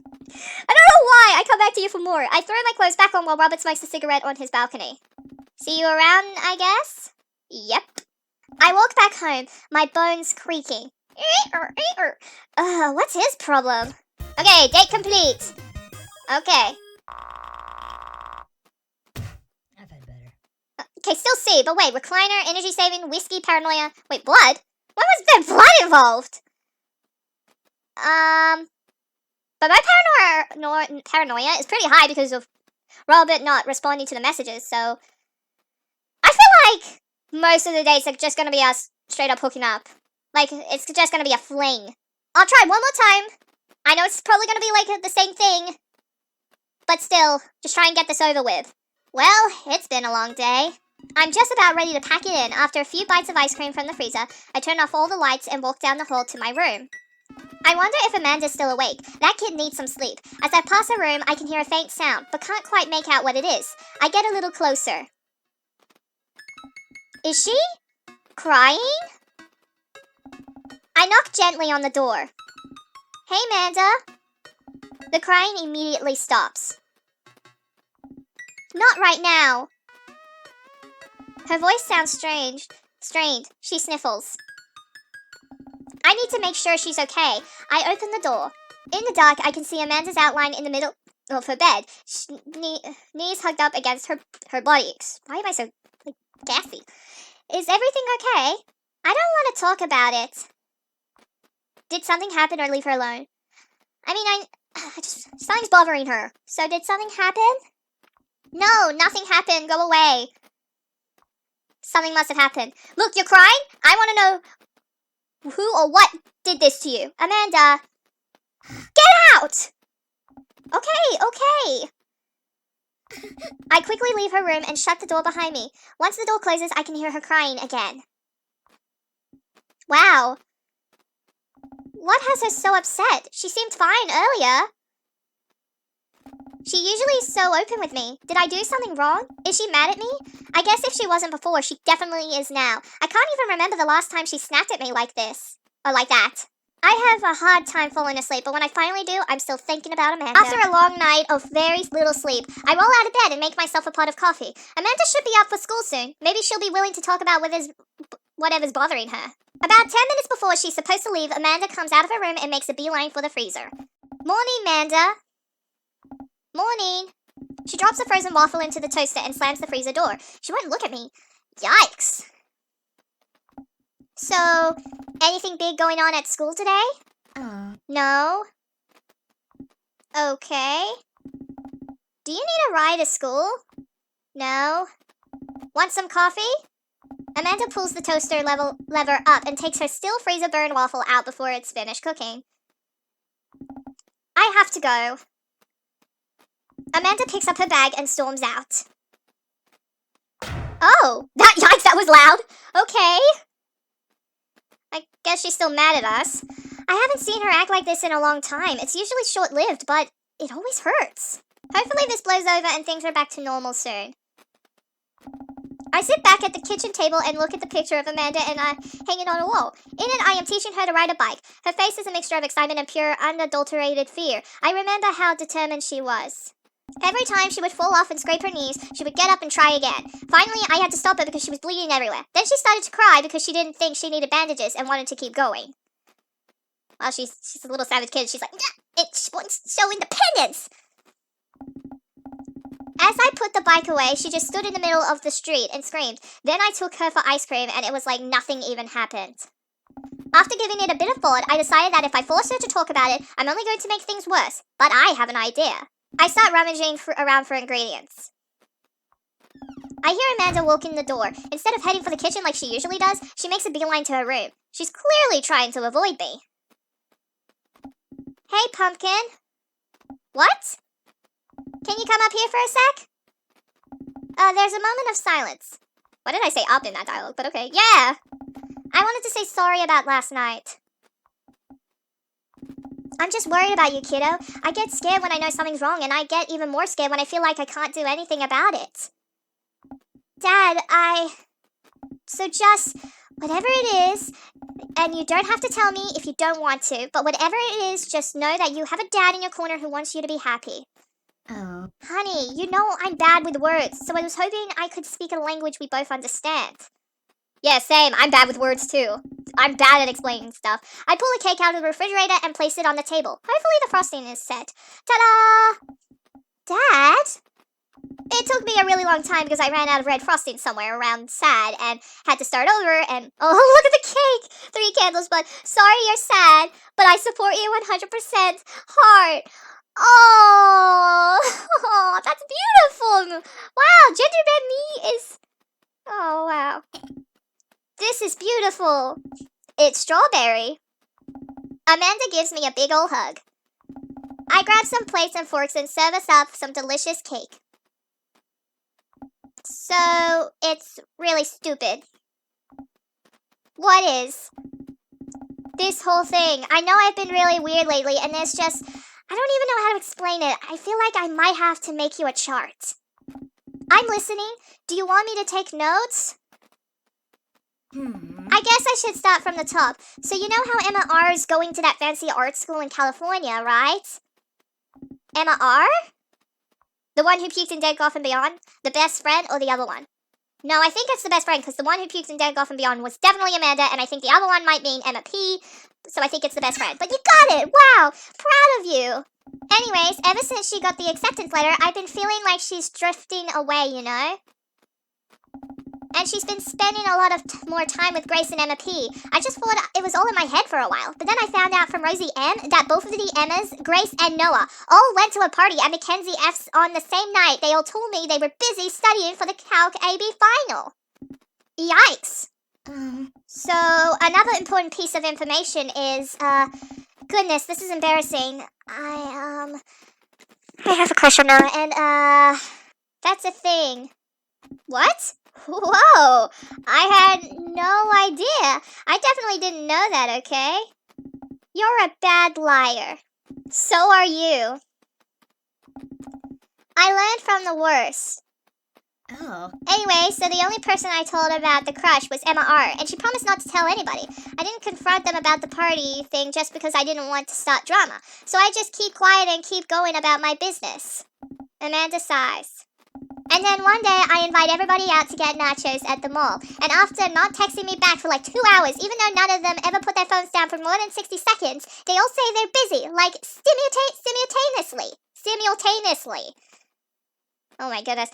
Ooh, friend problems. This is clear. So this is why she's upset. It's friend's problem. Now I'm starting to slowly get things. So I tell them, never mind, I'll just eat nachos at home, right? But we were out of chips, and I really, really wanted nachos. Totally understandable. So I go to the mall anyway. I get to the food court, and who do I see there but Grace, Emma P, Emma R, and Noah all hanging out together and eating nachos without me. So they just ditched you? What? It gets better. I'm standing by the escalators watching them, and I realize that Noah has his arm around Emma R, which is kind of weird, right? But then they kiss! No! No! That sounds better. Yes, I know! So I stormed over there, and I'm like, hey! And Grace drops a nacho on her shirt, because of course she does, and Emma R just, like, glares at me. Grace? Grace? Nothing is coming up. I don't know who that is. Grace is the boring one, gossipy one, or did she poop up the bed too? Maybe I think boring or gossipy? No, boring. I don't know. I'll try boring. But, well, yeah, but that's not the important part. Oh, did I get that right? I don't know. Grace is the one nobody really likes, or I guess that's me now. But anyway, nobody will say anything, and I'm just like, you guys suck, which I realize is not the most eloquent thing to say, but I was very angry and really embarrassed, and I just wanted to get out of there. So I left, without nachos, might I add, which only further contributed to this crappy, poopy day, and immediately drafted a super long text to the group chat asking them why they've been so weird. And I wrote another one to Emma R asking how long the Noah thing's been going on, and sorry, I know that's a lot. You still following? What did Emma R say? I'm a little confused, but I think I understand. I have no idea what's happening. What did Emma R say, actually? Ooh, okay, get a load of this. Emma R says, you know what, let me just read it to you. Amanda pulls out her phone and reads, word for word, an arduously long string of text messages. Can you believe that? I can't believe that, or I cannot believe that. I'm trying to support my child, so I can believe that, I guess. I care so much about Amanda's social life and mental well-being, but man, do I not understand what she's talking about. This is all beyond me, but I am trying my hardest to be supportive. They were dating in secret for, like, months.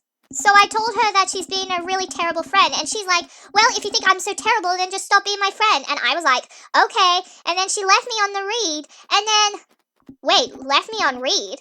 What's that? Oh, like, she saw my message and didn't reply, and I know because there are red scripts. Receipts. Why did I say scripts? I don't know what reads receipts are, but I'm just gonna nod and pretend I understand. Gotcha.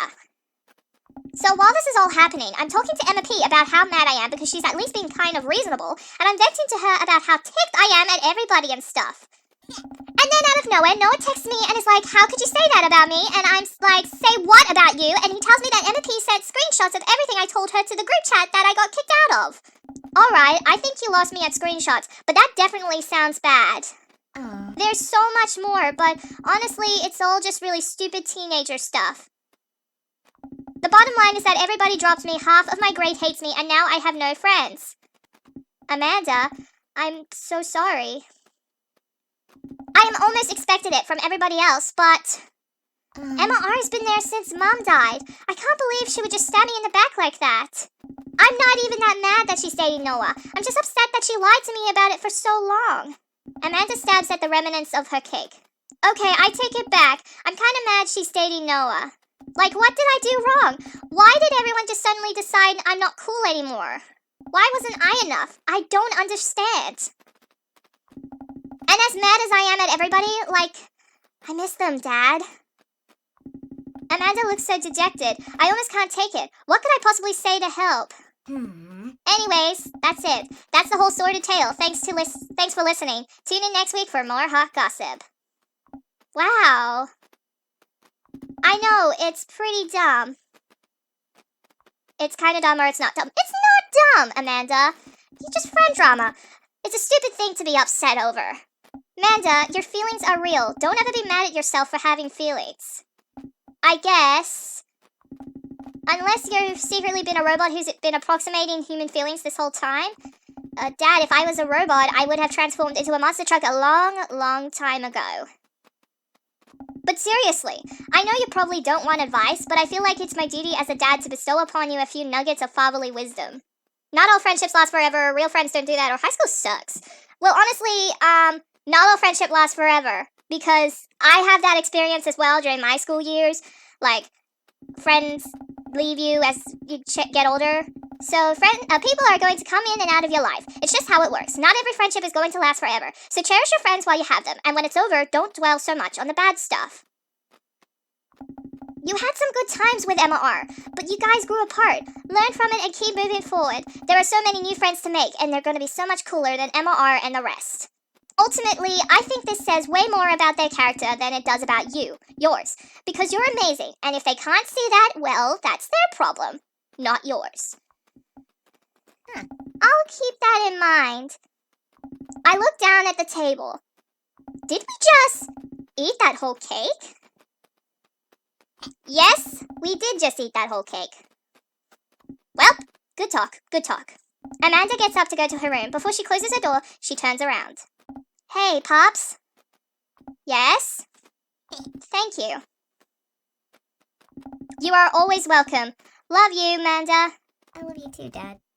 The voice, actress just said that. I don't think I need to say the dialogue, but the voice was early, the dialogue was a little slow, but... You've got dads. Back on Dad Book, and... Oh, another message. Let's read this. Hey, are you up to anything tonight? Oh, it's Hugo and Damien. Wonder what they're up to. Hugo and I were planning to go to the art walk downtown, and we're wondering if you would care to accompany us. I would normally write a letter longhand, but I've run out of distressed parchment paper. Whoa, why can't I see Damien and Hugo's chat? Am I a hacker? But I don't even have the hacker alias. The feds are gonna bust down my door any minute now. I gotta destroy this computer! Edward, this is a group chat. Oh, so I was freaking out over nothing? Oh, thank goodness. Do either of you guys know how to destroy a computer? You can run Darik's boot and nuke from a startup flash drive, but once you've done, it's best to physically destroy the platters altogether. Sounds like someone knows from experience. Clearly, I think Damien must have done it before. The Victorians were well versed in information security. Edward, do you want to go to see some art or not? Art is good. Let's go see art. See that art! I like that's what the dialogue, like the little box says. But let's go see some art. Damien and Hugo invited me to the monthly art walk in downtown Maple Bay. I never really been to one of these before, so I'm not quite sure what I'm in for. I think I'm here a bit early. I don't see Damien or Hugo around anywhere, and I feel just a little uncomfortable standing among all these fancy art people. Oh, the art looks nice. Edward? I turn around. It's Joseph. Hey, long time no see, buddy. Joseph, what are you doing here? Joseph scoffs at me. What am I doing here? How could you ask me that? I'm obviously a huge appreciator? Awkwardness. Okay, fine. Damien invited me to this art walk thing. I'm guessing he invited you too. Yep, admittedly a little out of my depth here. Thank goodness. I thought I was going to be the odd one out. Are you allowed to say that? Say what? You know. Thank goodness? Or thank God? Yep, I actually get double points when I say it since I'm a minister. The points get you into heaven. That's how it works. Anyway, where are the guys? I look and spot Hugo and Damien, who seem to have just arrived at the gallery. Good eve. Evening, friends. Who's ready for some art? You know who I am. I have no idea. You know I am. You have no idea what I'm in for. Art is dead and nothing is real. You know I am. You know I love looking at paintings that are in frames and also paintings that aren't in frames. Art is good and stuff. Hey. Well put, Edward. All you have to know is that if you are ever feeling overwhelmed, there's generally always a table that has free wine and cheese. I like art now. I've got the table in my sights. Now, if you'll excuse me, I'm gonna go help myself to some tiny wine. Talk art with Hugo or Damien, or get cheese and tiny wine with Joseph. Well, I mean, Hugo and Damien are very big on art, so let's go mingle with Joseph for a bit, because we're both, new to the whole art thing. So I think I need to cheese up before I delve into the art appreciation. Good idea. Appreciating art does burn a lot of calories. Gotta carb up on these crackers. Joseph and I sidle up to the snack table. There's a pretty nice spread of little plastic cups of white wine, some crackers, grapes, and cheese. This is more my speed. We eat a couple of cheese cubes in silence. These are really good. Yeah, I didn't eat dinner. I think I could probably just fill up on snacks if I'm sneaky about it. I already ate dinner, but I would always have room for cheese. So me. I'm going in for more crackers. Cover me. I shield Joseph from the small crowd of mild-mannered art people milling around the room. I don't think anyone's paying attention. We should probably get back to Damien and Hugo. Right, let me just fill this cup with cheese first. For the road. Road cheese? Yeah. The best kind. We leave the first gallery and walk a few minutes before we reach another one. This gallery is a bit more crowded. Huge paintings of, I'm not even sure, hang on the walls. It's pink. I like the sunsetty colors. That I kind of like. Oh, cheese. What am I looking at here? Hey. This is abstract art. I think the more important question is, what does this art mean to you? I stare at the painting, concentrating as hard as I can on its meaning. It's a metaphor for the human condition. It reminds me of my childhood. It represents strife, or its butt. I like the butt joke, but let's do a metaphor for human condition, like temperature, I think. It seems to be an attempt to visually represent a universal experience. That's really powerful, Edward. Care to expound on it? With pleasure, or just kidding, it's a butt. With pleasure, actually. These vivid, simple forms communicate a solemnity that is betrayed by the raw expressiveness of the brushwork, which in a way speaks to the essential nature of human experience. The scars left by the passage of time and the turmoil of contemporary life, and both contextualated and deepened by the rose-colored echoes of preopedial consciousness. Slow down there, Edward. Do us a favor and keep it simple. It's a butt. Everyone stares at the painting. Oh, everyone else stares at the painting. Duh, what's wrong with me? Yeah, that's definitely a butt. While a valid assessment, I can't help feeling your initial judgment may be closer to the artist's intentions. Maybe you're underestimating how much the artist likes butts. You are a servant of the Lord. We're all God's creatures, even butts.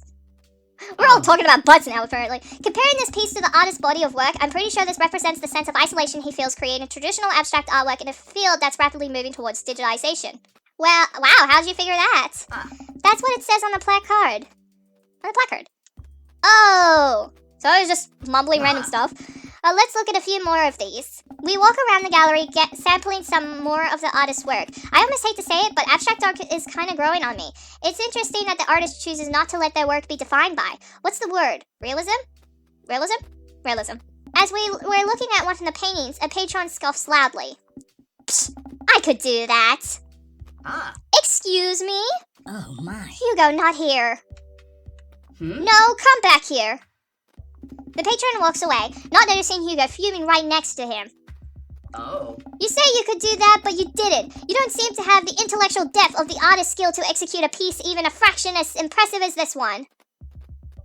Art is the truest expression of the self, and it seems like your self is so bad, your art would be bad. So your art would be bad. Hugo's insult game isn't the best, but there's no denying his passion.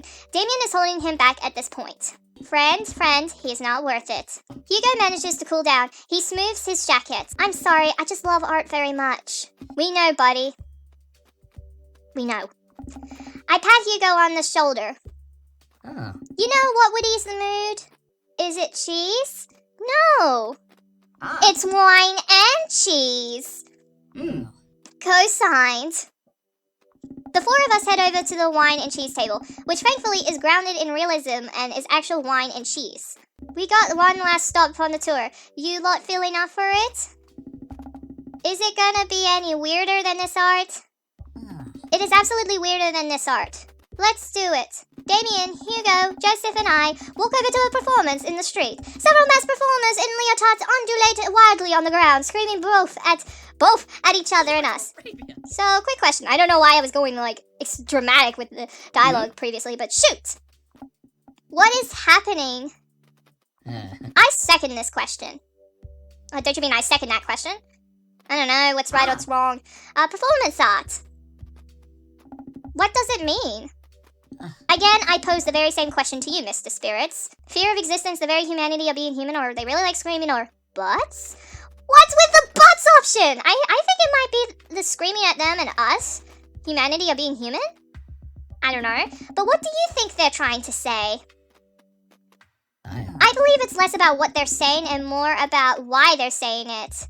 I think there's something special about performance art. With almost every other form of art, music, painting, photography, the artists use their medium as a conduit for their emotions. With performance art, the medium is the artist. It's the purest expression of raw human emotion. It's art as catharsis? That's beautiful, Damien. So, what you're saying is... Oh. If I start making really loud fart noises right now, it's art as long as I really mean it. Damien fixes him with a hard stare. I was gonna start making fart noises, but based on the look on your face, that joke isn't gonna play well with this crowd. Wise. We watch the rest of the performance as earnestly as we can and clap politely after the dancers scream their way off stage. Phew, I think I'm all arted out. Agreed. We all decide to walk home together. We make our way back to the cul-de-sac, tiny wine and tiny cheese sloshing around in our stomach. I think what I learned tonight, and it's not just what I learned about art, which was nice and extremely informative, but what I learned tonight is that when you put a bunch of tiny wine and tiny cheese together, it eventually becomes regular wine and regular cheese, followed by too much wine and too much cheese. Oh. The tiny cheese lulled me into a false sense of security. I felt safe with the tiny cheese.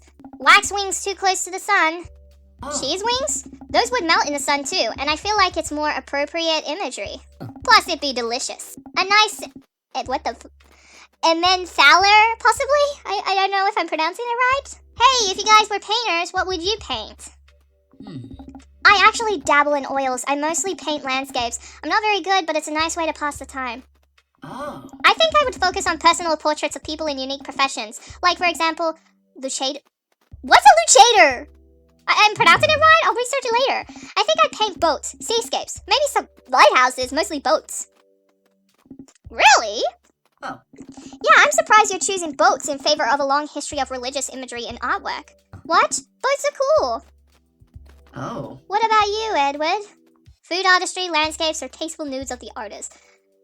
Maybe landscapes? They sound like you get it if you use color and find a perfect sunset. It makes a beautiful landscape. But I think I could examine a lot of beautiful imagery and recapture it on canvas. And I'm just kidding. It's gonna be butts. What is with you and butts, me? Joseph gives me a high five.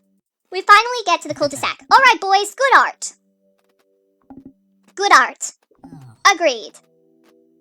Hey. See you guys around? Whether you want to or not, we're all neighbors after all. I head inside to deal with my inevitable cheese over. Okay, let's get Robert's date done and over with. I don't know if it's gonna be an actual date or not, but if it's just gonna be the same thing, I'll just go to Damien, okay? But let's try and finish him off for good, okay? And then when I'm done dating him, I can go try Damien. But wait, you know what they say about third dates? They get pretty serious. You might not have time to browse stat book for a while. Are you ready? Save and continue or just a sec? So, are you trying to say is after, if the third date goes well or horrible, it's like the end of the game? Okay, YOLO. I haven't heard from Robert in a while. I guess that's a good thing, but I can't help but kind of miss him. I'm about to go to sleep one night when I hear a knock on the door. Yeah, I kind of heard it. Hello? Oh. Hey. I look behind me to make sure Amanda's not around. What do you want? I think you know. Yeah, okay, or I'm not doing this anymore. Yeah, okay. Give me 5 minutes. Robert winks at me. Oh my goodness! I swish some mouthwash, throw on a generous amount of deodorant, and put on some chapstick. I know he's just gonna treat me like garbage, but you know what? YOLO, baby, YOLO. Just YOLO it. The fling is really good, so I think I'm okay with that. Well, usually the fling is, it's either a loveless, passion, or just a, passion, or a passion. Like a fling can be any of those options. Robin and I go back to his place. And he kicks me out first thing in the morning. Not sure why he expected anything different. I walk home with a heavy heart. I climb back into my own bed, feeling more lonely than I have been in a long time. Okay, date complete. Okay. Don't call me. What? D? What did I do wrong? Wait a minute, hold on. Family fun potty. Oh. So wait, it was my day at the art with the guys affected this date somehow? I don't know how, but that's a strong amount of potty humor. I was not trying to, but it just happened. So I guess I failed, didn't I? Woo! I think I have everything finally set up. Amanda should be here any minute now.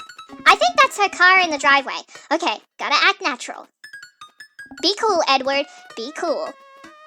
Amanda walks through the door with a suspicious look on her face. Hey, Dad. Off to a good start.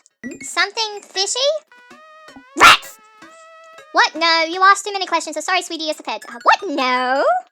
I had a crab cake sandwich for lunch. That's probably it. You're allergic to shellfish. Oh. Oh no, I forgot. Again! I'm dying! Dad? Oh gosh, I'm gonna be sick. What have I done to myself? I'm kidding, you're right. I have a little surprise for you. Yeah, I can tell. You're very bad at lying.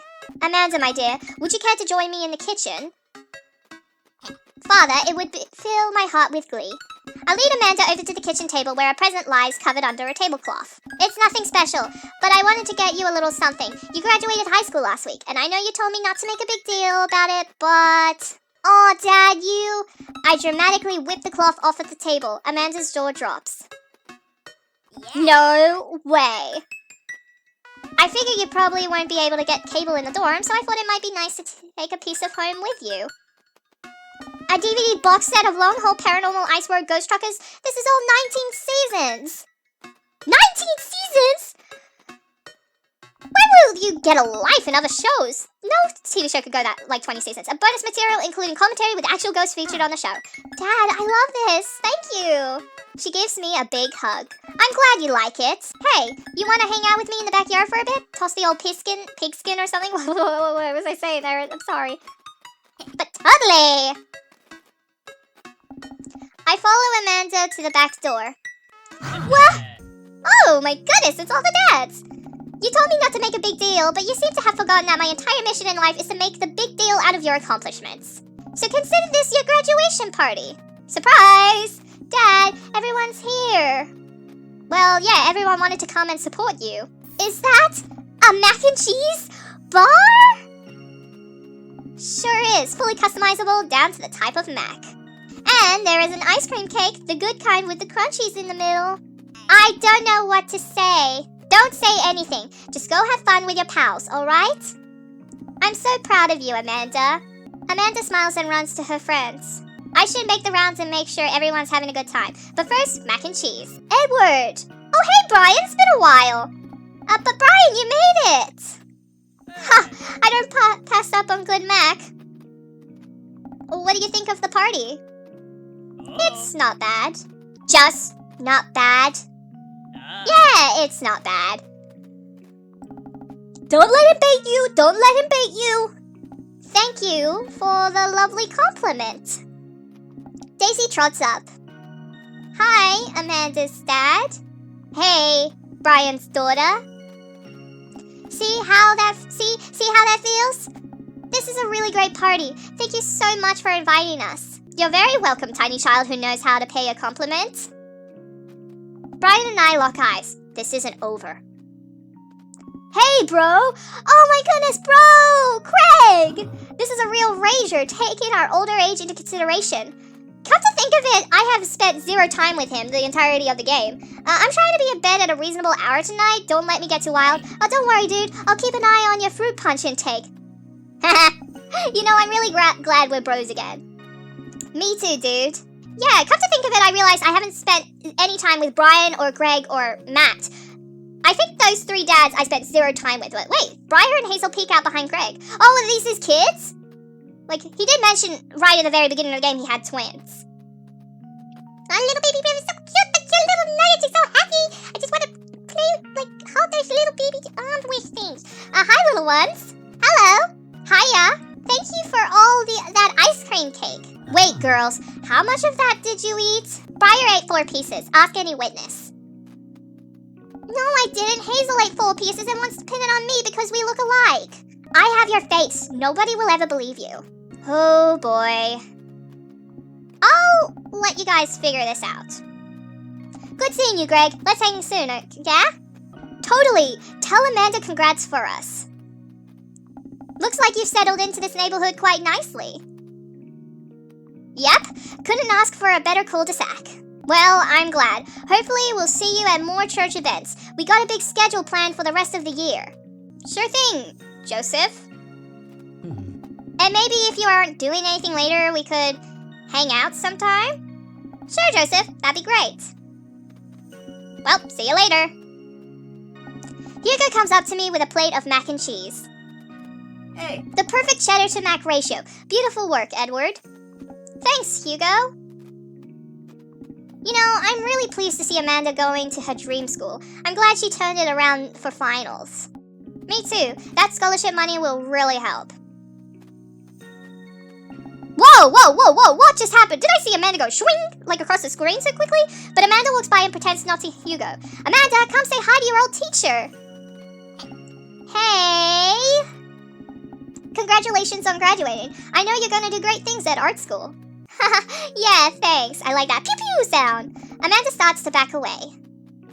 Wait, I just realized that you're not my teacher anymore, so I don't have to be afraid of talking to you. You no longer hold power over me.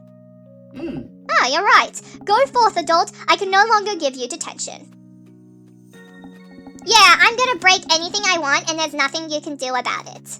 Are you still mad about that time I gave you detention for breaking my globe? Well, Amanda! Nope. And I'll have you know that the globe didn't even fit through the basketball hoop in the first place. So... she'll fit into university just fine. Oh, hey, Robert. Glad you could make it. Yep. Robert takes a sip of his drink. Why is he being so cold to me? Everything okay? Sure. Why won't you talk to me? I thought we had something. Apart from the flings, okay? But, come on, Edward. You know what this was. You were an object to me the same way I thought I was an object to you. I figured we were on the same page here. At least from how you were acting. What?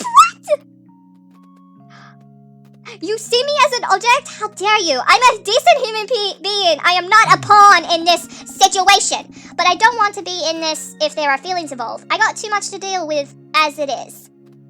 Oh my goodness, his face. Why do you have to be sad on me? Why am I silent? I mean, yeah, I'm shook. I'll catch you around. Hey, man. Oh, hey, Matt. Well, clearly, I guess after the third, I guess the D thing kind of, affected strongly on the flings or dates, but, well, clearly it's official. I'm just bad at love. That represents me so much. This is why I'm more comfortable with friends than a significant other. But hey, Matt. Let me know when Amanda leaves for university. I'll have a fresh batch of right-side banana bread ready for her. Thank you. I know she'll love that. What a splendid garden party. My deepest thanks for extending an invitation to my son and I. This icebox cake is divine. Yeah, thanks, dude. Good cake. Thanks for coming by. As the party starts to wind down, I take a seat on our back porch step. The sun is setting and everyone seems to have eaten their fill. Amanda wanders over and sits down next to me. Killer party, Pops. What can I say? I was inspired. So, I also have something for you. For me? Why? Not to be completely genuine about my feelings for once or anything, but growing up wasn't easy. But it could have been a lot harder if it wasn't for you. Dad, you've been there for me through everything. There's been times in my life where you were my only friend. I'm touched. I was really scared of going to university and being so far away from you, but I realized that everything you've done for me has been to prepare me for this, and I'm ready. I wouldn't be who I am today without you. Don't cry. Don't cry. I swear to goodness, Edward, if you cry again. You're the best, Dad. I love you. And I'm crying. Anyway, that was enough emotional vulnerability for one day. I can see you're also starting to cry, too. Present time! Amanda hands me a tiny wrapped package. I tear the wrapping off to find a framed picture of me and Amanda. It's us. Kinda shocking all of our photo albums are just pictures of me, huh? I figured we needed at least one together before I leave. Amanda, thank you. Watching you grow up has been the happiest experience of my life. You're such a talented, intelligent young woman, and I'm so excited to see what the future holds for you. Knock 'em dead, kid. Always do. Amanda and I share a hug. This is only the beginning, Pops. Plenty more memories for us down the road. Memories to make and stuff to break, right? Oh, I'm gonna break so much stuff, intentionally and unintentionally. You're probably gonna have to pay for most of it. It would be my honor. Amanda and I wave goodbye to the partygoers as they leave. We sit together and watch the sun slowly dip below the horizon. I'm glad you made some friends. Yeah, I'm glad I did. Yeah. Even though I didn't end up with any of them as a couple wise, but I know that's maybe not what you're looking for, but Dad, I love you, Dad. We'll always have each other. You're right. It's going to be hard at first, but this is the next chapter in our story, and I would be nervous about it. But I know that you're always going to be looking out for me the same way I'll always be looking out for you. Team spirits? Team spirits. I walk over to Mary, who is having a lively conversation with Amanda. Listen, kid, you're going to need some real life skills out there if you're going to make it out on the streets. I'm going to university. Hey. Same thing. Look, I know you're not old enough to drink, right? And I know you're smart enough not to drink until you're of legal age. Uh-huh. But hypothetically, if you were to drink, it behoove you to drink a glass of water between rounds. Got it? Got it? Hypothetically. Got it, hypothetically. Hey. And if you wake up with a headache, all you gotta do is take a jar of pickles and drink the pickle juice. You're gonna be fine. What's going on here? Girl talk. Mary turns back to Amanda. Now, let me tell you about how to deal with a bad roommate. First thing to know, you get straight A's if they died during the semester. Mary! Relax, it's a myth, supposedly. Against my better judgment, I leave them be. I don't think I recognize that girl by the snack table. I should go say hello. I don't think I've ever seen her. Is she a kid to someone? But, hi, I don't think we met. I love her style. She looks so sassy, look, like that pose. Oh, we've met years ago. What? When? And I'm here for my revenge. You're Robert's kid, aren't you? Spot on. I guess that makes you Edward, huh? Yeah, it's nice to meet you. I'm glad Robert brought you along. He promised there would be free food, so that's kind of hard to pass up, and... Look, I don't know you, but can I get real with you for a sec? My old man's a real closed book. You know, me and him, we got a long way to go. You don't erase decades of neglect in a week, but you sure can get tired of staying angry about it. That kind of bitterness, it poisons you. I think I'm too young for that. Well, how old are you?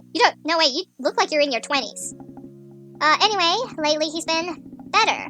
A lot better. And between him shaving for once and how much he talks about you, I get the feeling you have something to do with it.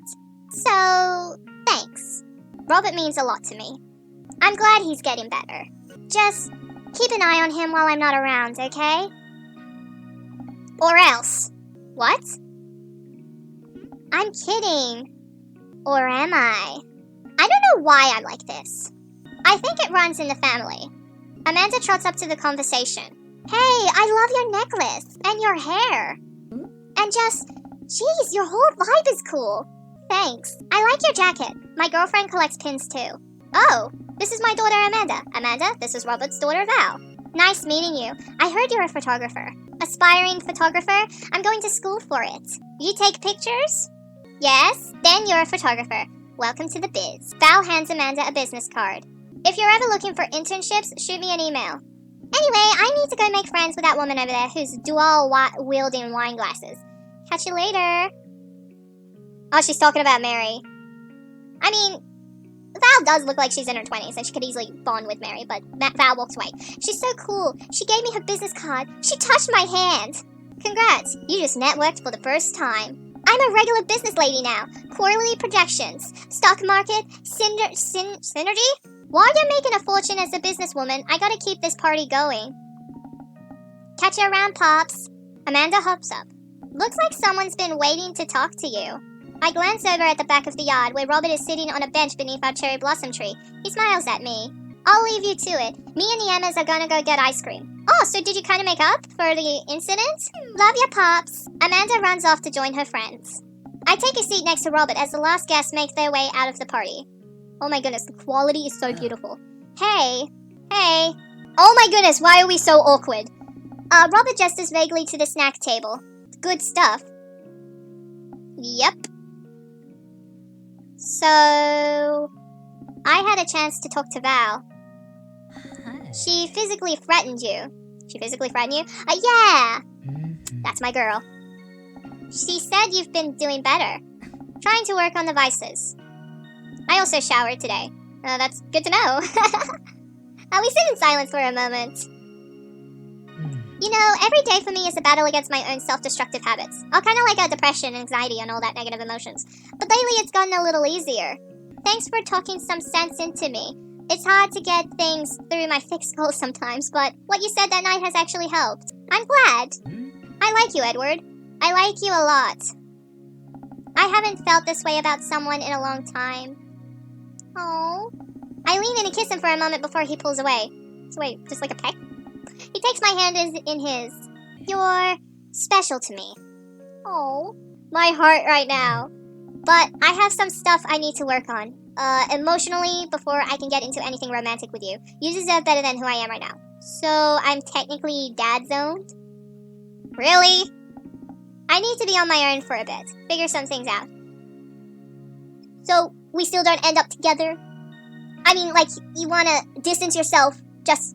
I mean, you're kind of changing for the better, but still. I don't care about your flaws. We can work them out together, of course. I understand you sometimes need your space, but I think what you need right now is a friend, and I'm very happy to be that for you.